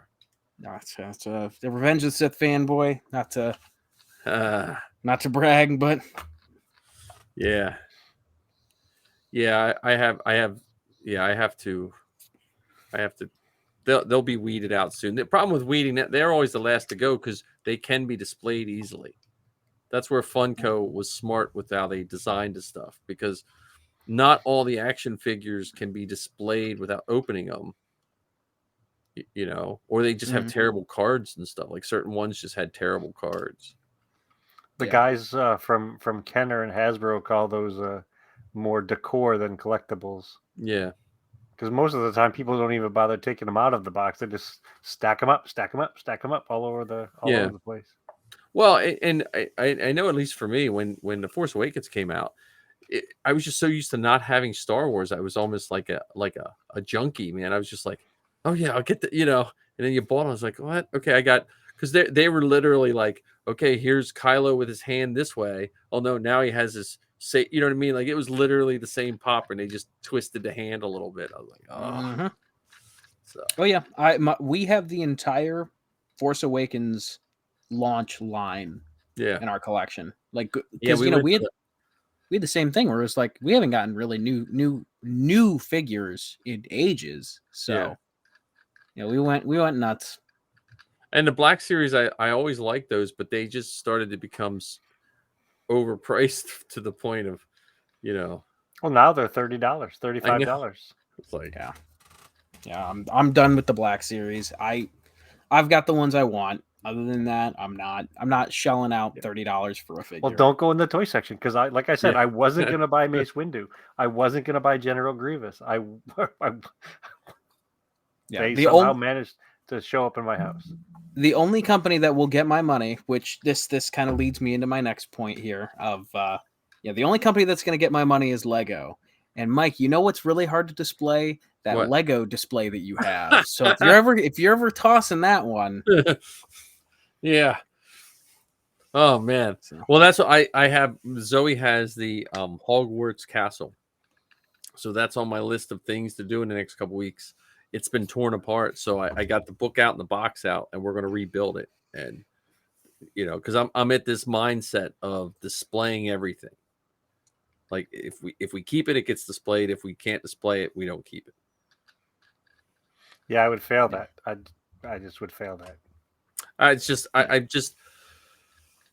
I don't know. I have this. I think it's the collector in me, but if I'm not careful, like, I want to be a completist. Like, when I was a comic book guy, man, I spent a decade, 11 books short of every Spider-Man comic book.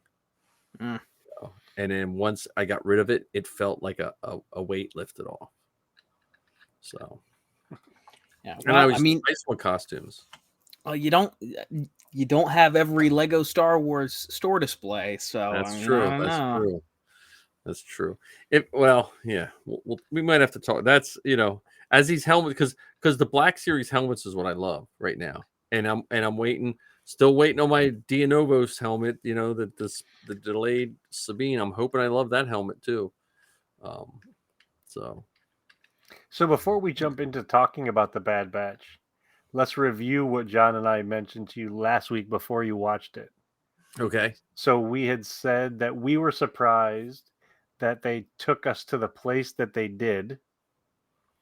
And I also mentioned that I was impressed with how deep they're going to show the evil of the Empire. And so, with that said, did either of those things ruin the first two episodes for you? Not at all. Not at all. Not the first. I was so sad that I didn't watch them ahead of time, but the first two did not disappoint whatsoever. Yeah. So, you know what? Zoe said something on her podcast, which I thought was really good because like some people are like Lizzie was like, well, I wonder why they just didn't keep making clones and stuff like that. And Zoe said something which I never really thought of. She was saying in her latest podcast that if you inscript people, so if there's a riot on a planet and the stormtroopers are in their costume, you don't know if you're throwing a rock at your neighbor's kid or your friend who's inscripted, where clones were literally just, they were bred to, well, we just blew up 30 clones, so what? So, you know what I mean? Like that's Yeah. And that's very, like, historically, that's what built the Roman Empire. You had to send inscripted men to join the military to to kind of put skin in the game, as they say. So I thought that was and it just dawned on me when I watched the end of the second one, how disposable the clones are thought of by the Imperials. Well, yeah, that's kind of where I was going with the comment about how evil they were, and I know that they've touched on it all throughout Star Wars history, but it seems like more recently than not, they're really playing into that evilness, and not just the evil from like the Emperor or Darth Vader or any of the big bads, the real villains, the not real villains, but the the the demonstrative villains, the showy villains. I mean, you have this. Was it? What was the guy's name who shot Wilco? Deckard. I don't know, but he just looks like he needs punched in the face every time I see his face. He So, reminds me of an '80s jock villain from every like rom-com of the '80s. Like he should have chiseled chin. He should have like a Leatherman's jacket on, kicking sand in Booger's face from Better Off Revenge Dead. of the Nerds. Yeah. Anyway, so I'm sorry. Go ahead, Ken. But yeah, so it just seems like whether we're talking about Andor, we're talking about the Bad Batch, just the level of evil and deception and deceit there was that led to the galaxy being what it was during that time. Well, in the episode 3, they're like, hang the body in the square. Yeah, and we saw that in Andor. Yeah. And we saw it in Obi-Wan Kenobi. Yeah. Which is historically, I mean, if you look at what the Nazis did, they would hang people from telephone poles, and then not kill them. They were just, when they were done killing them, they just, let's just hang them up here, which is yeah. And what's question has been haunting me for the last couple of weeks is, I don't know who asked me on your show, but they did it tongue in cheek. But they're like, well, how do you feel dressing up as a stormtrooper? That's what I think it was me. I think I yeah, asked well, maybe it was you, but it is. So I was thinking about that because I was like, yeah, I mean, that is a weird thing because now they're fleshing it out more. Like, is that going to change, like, how we interact as the 501st? I mean, it's not going to for kids and little kids like that, but there is something about that, maybe, like I still think movies help you practice feelings for the real world, without risk. But it also, I think, shows that it's not just about using this magic power for good or bad. Right. And that's one of the most powerful parts of the Emperor's power was that he got folks to do this stuff not necessarily using magical power. I mean, that's one of the, I think personally, I think that's why the Jedi didn't see all of this stuff coming, Right. because it wasn't being done by Force users. It was being Right. done by random people making the decision to do bad things, to do evil things, to do nasty things. Yeah. Well, yeah. I mean, yeah. That is. I mean, it's just fleshing out the world too. Like, and it's kind of like that. It's kind of making everybody responsible too.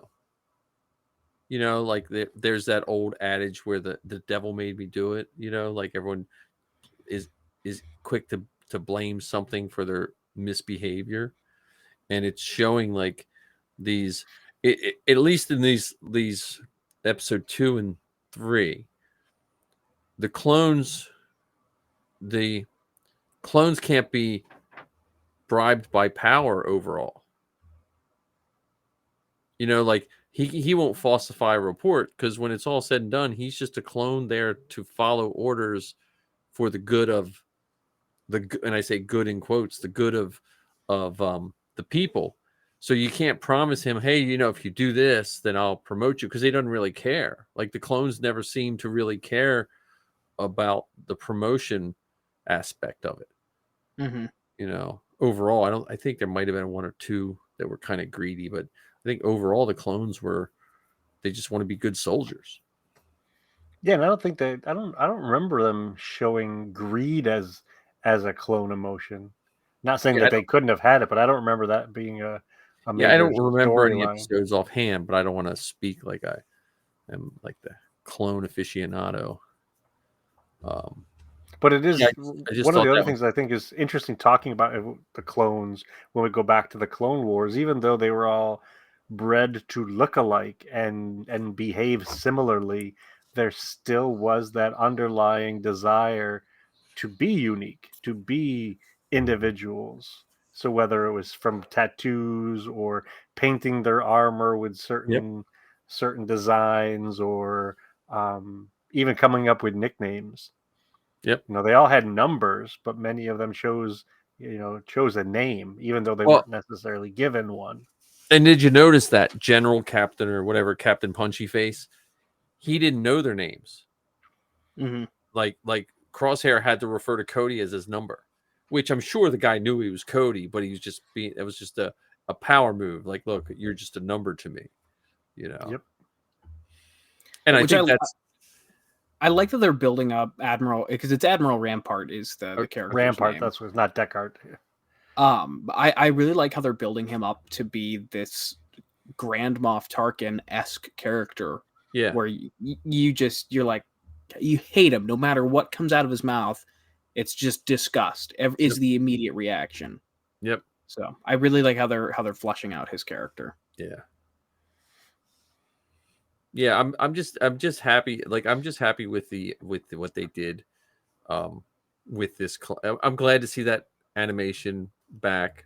Um, I hope it just keeps up. You know, I hope Bad Batch gets a couple more seasons.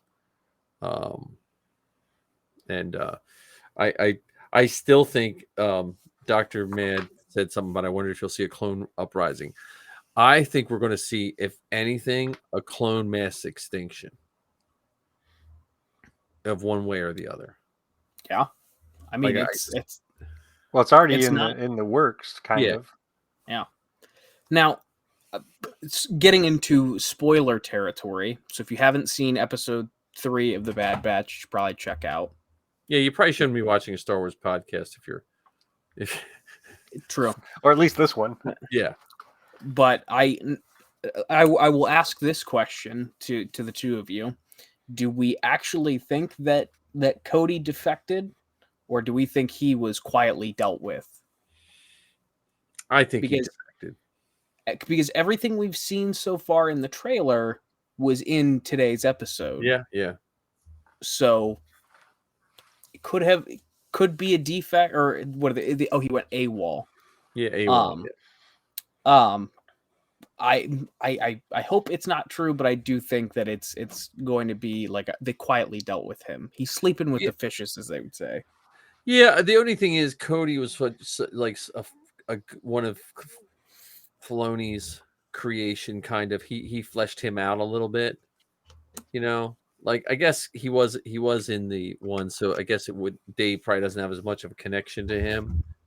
So Well, I think too, by letting him go AWOL, we then get to explore a little bit more about the choices he made after Order 66.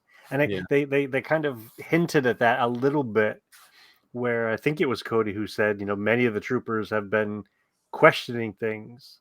And so by letting him go AWOL, we get to go find him somewhere and hear some of that inner dialogue that he had with himself after all of this. I mean, wasn't he the one that ordered Kenobi to be shot at? Yeah. Mhm. He just handed him his lightsaber, and He then dropped this. like, I just remember those two fingers going. I was like, The Disney point. yeah. Well, So do you guys know?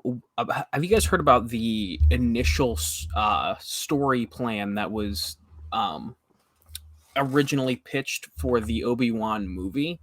no. Not all So- of it, no. So what eventually became the Kenobi series was initially planned as a movie. Same with the Boba Fett show. But after obviously the success of The Mandalorian, they were then converted to Disney Plus series. But the initial part of the initial pitch had Obi-Wan going off world, and Cody was the one who was on Tatooine looking after Luke while he was away.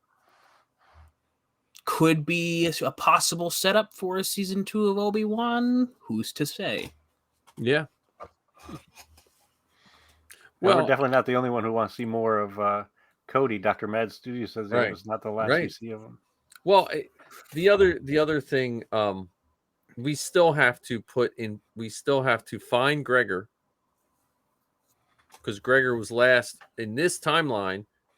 Gregor was last left in the void when they saving the droids. Remember, he was in his armor and he got all blown up. That you thought he died.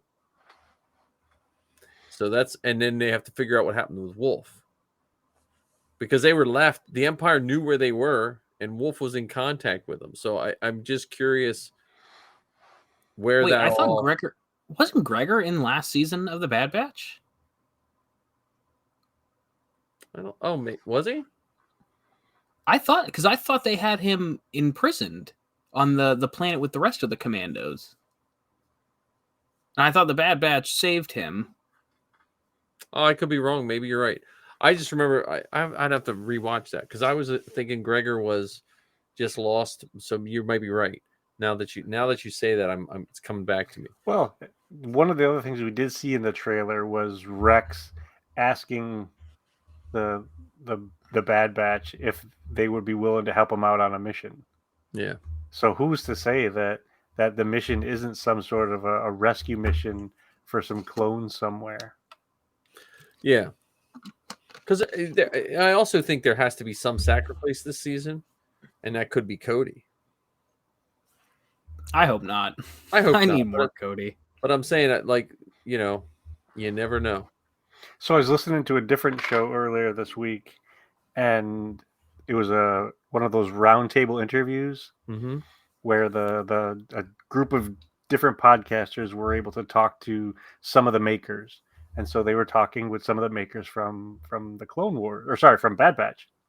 And one of the main words that they used to describe season 2 was crossroads. Mm. That there are going to be lots of opportunities in this season for the different characters to come to a point in time where they get to decide, or have to decide, which direction that they're going to go. And I think that's one of the focal themes of Star Wars from the beginning, is that idea of choice, that we all have the opportunity to choose right from wrong, good from bad, help, hurt, hold on to something, let it go, be greedy or be giving.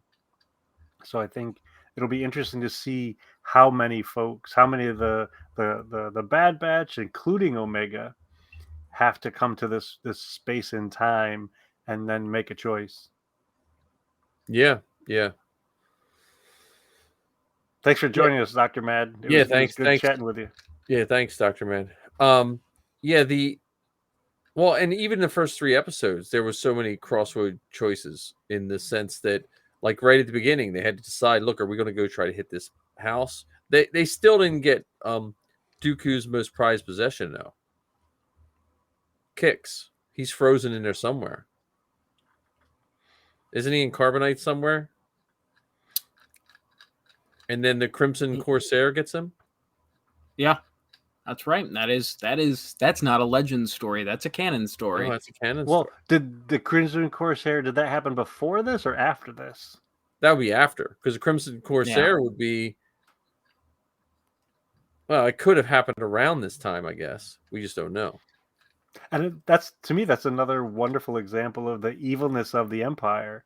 So there, Count Dooku was Palpatine's apprentice, and they still chose to break into his castle and take his stuff that he stole from other people, but still. Yeah.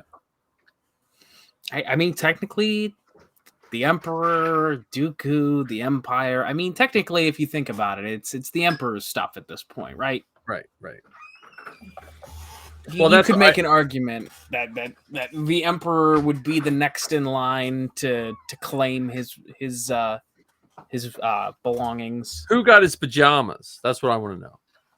Who got his pajamas? Like they never changed the model for almost any person in that show except Dooku gets pajamas. And those pajamas were so famous that they made it into the second Battlefront game. Yeah. So they also made it into the 501st. Oh, is there really? That's funny. There is a pajama CRL. That's funny. Well, why not? I still think John's going to run for some sort of office in the 501st. I just picture it.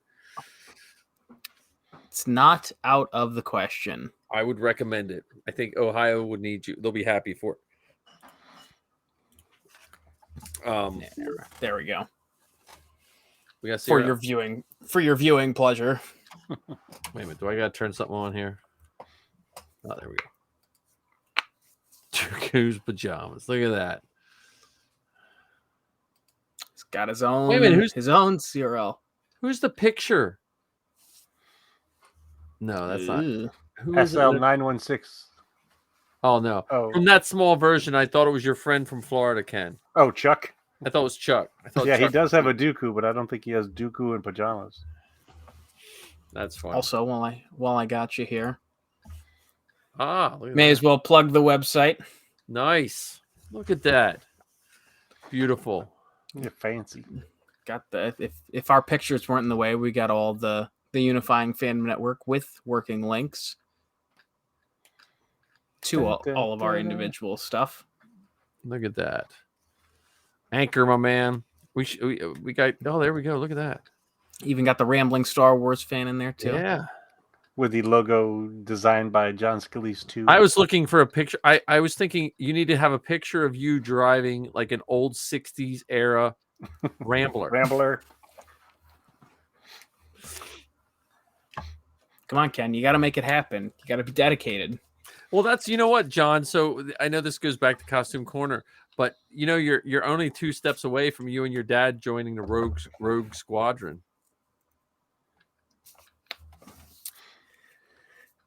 Yeah, you got a point.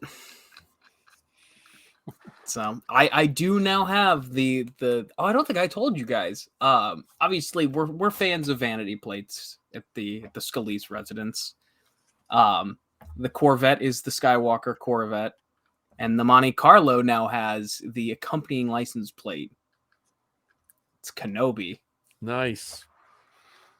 So now if you're ever speeding, the cop's just going to yell, Kenobi!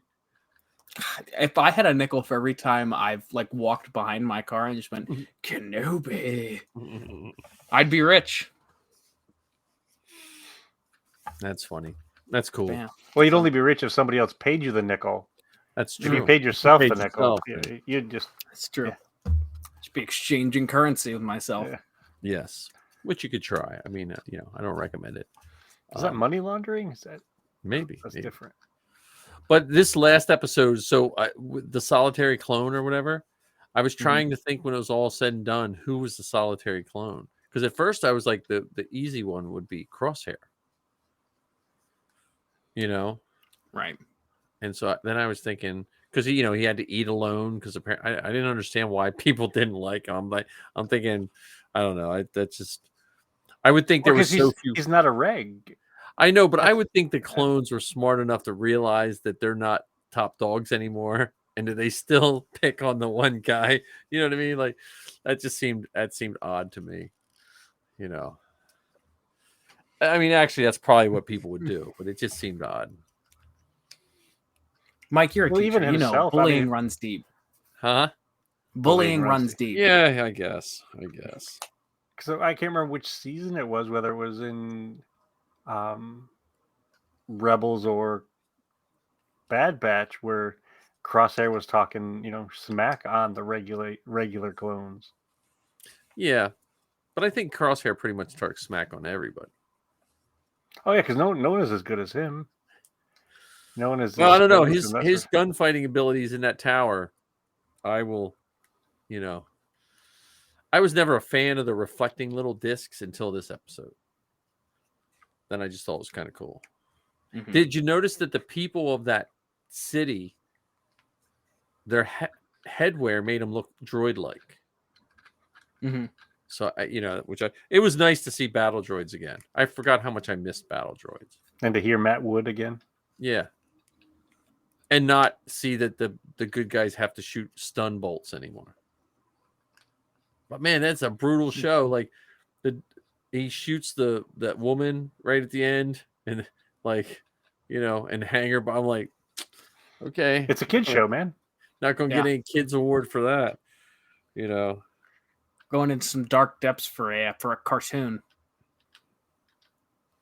Oh, like I said, the first time Clone Wars was on, we Missy and I debated on letting Zoe watch the Grievous Lair one. Because she was like 7 or 8 at the time, and that's when he pretty much took care of that little calamari Jedi dude. Well, how about when Savage Opress speared the one Jedi Padawan? Yeah. Well, hey, if you let him watch Revenge of the Sith, I mean, there's no real coming back from that one. That's true. Because that's live action. I can't remember how old they were when I let them watch Revenge of the Sith, though, because I just mainly concentrate on the classics at the time. I saw it at midnight. It came out. I was, I would have been 5, going on 6 years old when that one came out. Yeah, that's come a long way.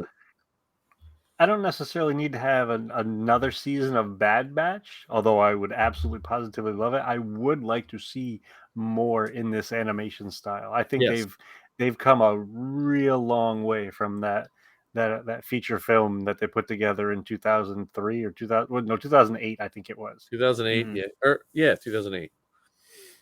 I mean, it is absolutely positively fantastic. And going back to that podcast that I had listened to earlier with the other makers, they were talking about how they even went to some of the old school techniques, and some of the backgrounds in some of the scenes are matte paintings.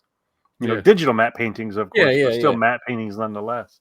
And it's just fantastic looking, absolutely fantastic.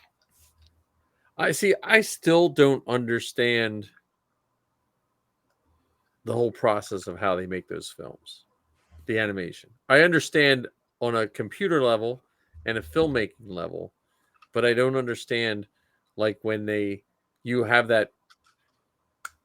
I don't know. I don't understand. I guess I just don't understand the technology enough to understand the process. Because to when me, you can make water look like that, like magic. That's what I'm saying. That's what I mean. Like, but then to me, it seems like once you make that stuff, shouldn't it be free to make every episode? Like, I know I'm simplifying it, but that's what I mean. Like I know it's not that way, but I Well, I think the price comes in terms of it doesn't automatically do it, so you need people in chairs. Yeah, I know.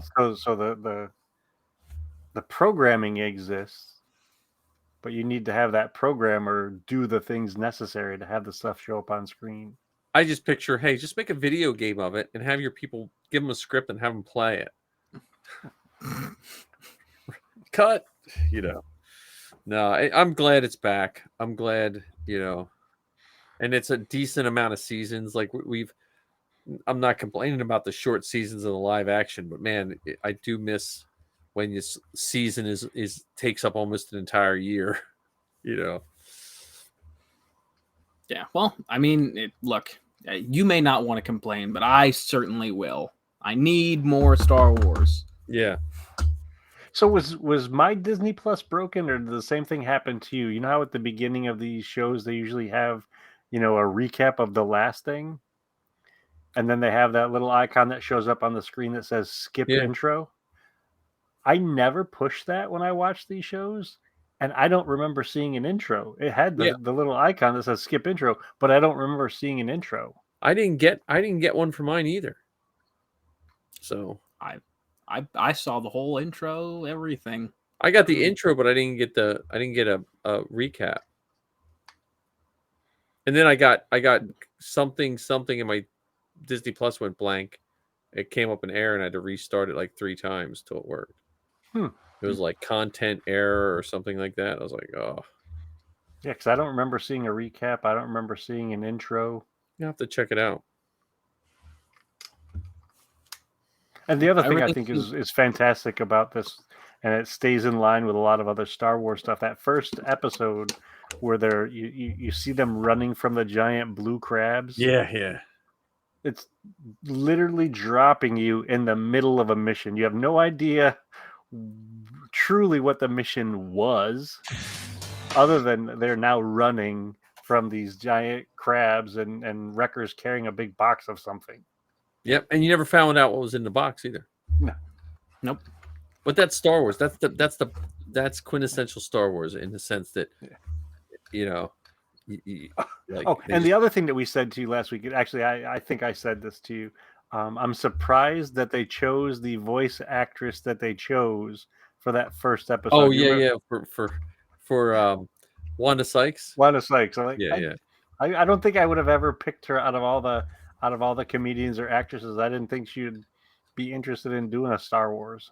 See, I wonder if there's a segment of people, and I think I might even said this last week, if there's a segment of people that want to be on a Star Wars because they like it. Like you had Daniel Craig, who just wanted to wear Stormtrooper armor. He didn't care, didn't want to say anything. You have those people. And then I wonder if there's a segment of people that, look, let's just get your name attached to Star Wars.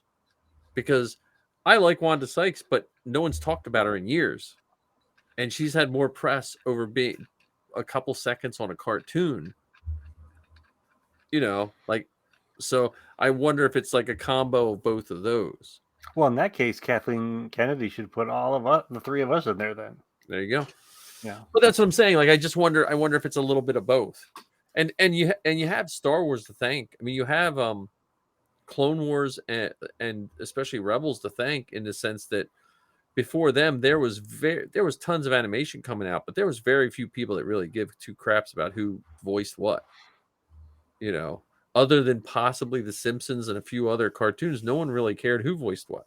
Well, I think The Simpsons was a big deal, because after a while they ended up getting a lot of guests, whether it was Leonard Nimoy or Mark Hamill or Flea from the Red Hot Chili Peppers or whatever. Who is also in Star Wars now too. Who's also Star Wars. So it's those kind of things that are just that are really funny to pick out, I think. Well, that's our Bad Batch. Look, we've done 2 hours. We've done longer than we wanted to do. I was going to say, we're pushing time, boys. I know. But we'll get better. We're getting better. Try to plan a better show, but I think we should cut out. But we have homework. We have to make sure we get on and do the nominations, award show nomination. And also pick a couple of the awards that you feel like you want to be the presenter of. And then I've been working on my stand-up for our stand-up episode. Jesus, I was hoping you forgot. Well, because before we go, so this is my last thing is I was thinking of if we can get our act together, and I know it's mostly me, about what we're going to talk about, it'd be nice to have a 3 weeks out, like what we're doing the next 2 weeks. Yeah. You know, like, okay, this is our trivia night. This is our stand-up. You can MC the stand-up night. You can MC the Okay. Okay, you know. All right, deal. Because listen, mine's going to be terrible. I'm telling you right now. I've been looking at stupid Star Wars memes, and mine sounds like a really bad Jerry Seinfeld-esque type comedy. So, you know, which is Well, he made millions of dollars doing that thing. So yeah. That's Well, true. yeah, but he did it well. Like if he's 100, I'm looking at like a 20% here. You know, but so yeah, we got to do our homework. But I don't have any troops coming up. And Yeah, I don't have anything. I the only thing I've got coming up is we've got a dinner on Friday, but I don't have another troop for a month. you have a 501st dinner? Well, we call it the kids table. It's the 7 or 8 of us that are all under 30. Oh, nice. So we've got a dinner this week, and then I think 2 weeks after that we've got our we're gonna do an Ohio Garrison white elephant dinner get together thing. That's cool. So awesome. I need to figure out what I'm gonna 3D print something for that, but I just haven't figured out exactly what it's gonna be yet. You got to print something because I know how 501st people are. You got to print something that's going to mentally destroy them and make them make the costume that goes around it. Here's a clone blaster. They're like, oh, I got to do a clone now. How about you, Ken? Anything coming up in the costuming realm? Not that I can think of. I might try to. Well, not try. I'm going to spend a little bit of time on the forums to find out what the Pennsylvania group is doing. I want to get up there and spend some time with them. There's a con in Jersey coming up too, I saw. Yeah, but it's the one that's up above New York City, North Jersey. Oh, that yeah. winter con. I think we talked about it last time. Yeah, it's up there. Well, what's the date of that? Do you know? The end of January, I thought. I could be wrong. Look, only just because it gives me an excuse to go see Jordan.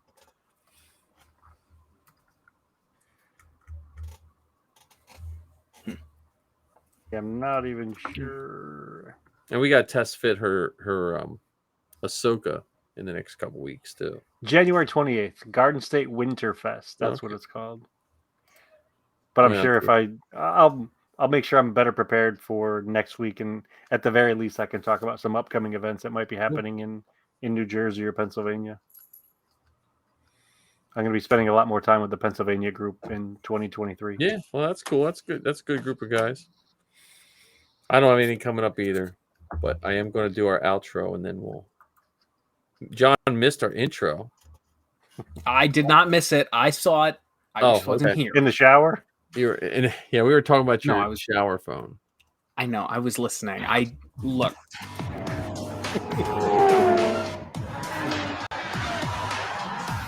Make this. Well, you look the part, but let's see some of your moves. For the outro, we should turn it around the other way to look like it's flying away. Yeah, I know. I got it. Well, I can do that. I can do that graphic. And if we talk over it, we don't have to worry about copyright. It's true. Commentary. I don't think anyone's coming over after the Xbox Connect. Our tens of listeners.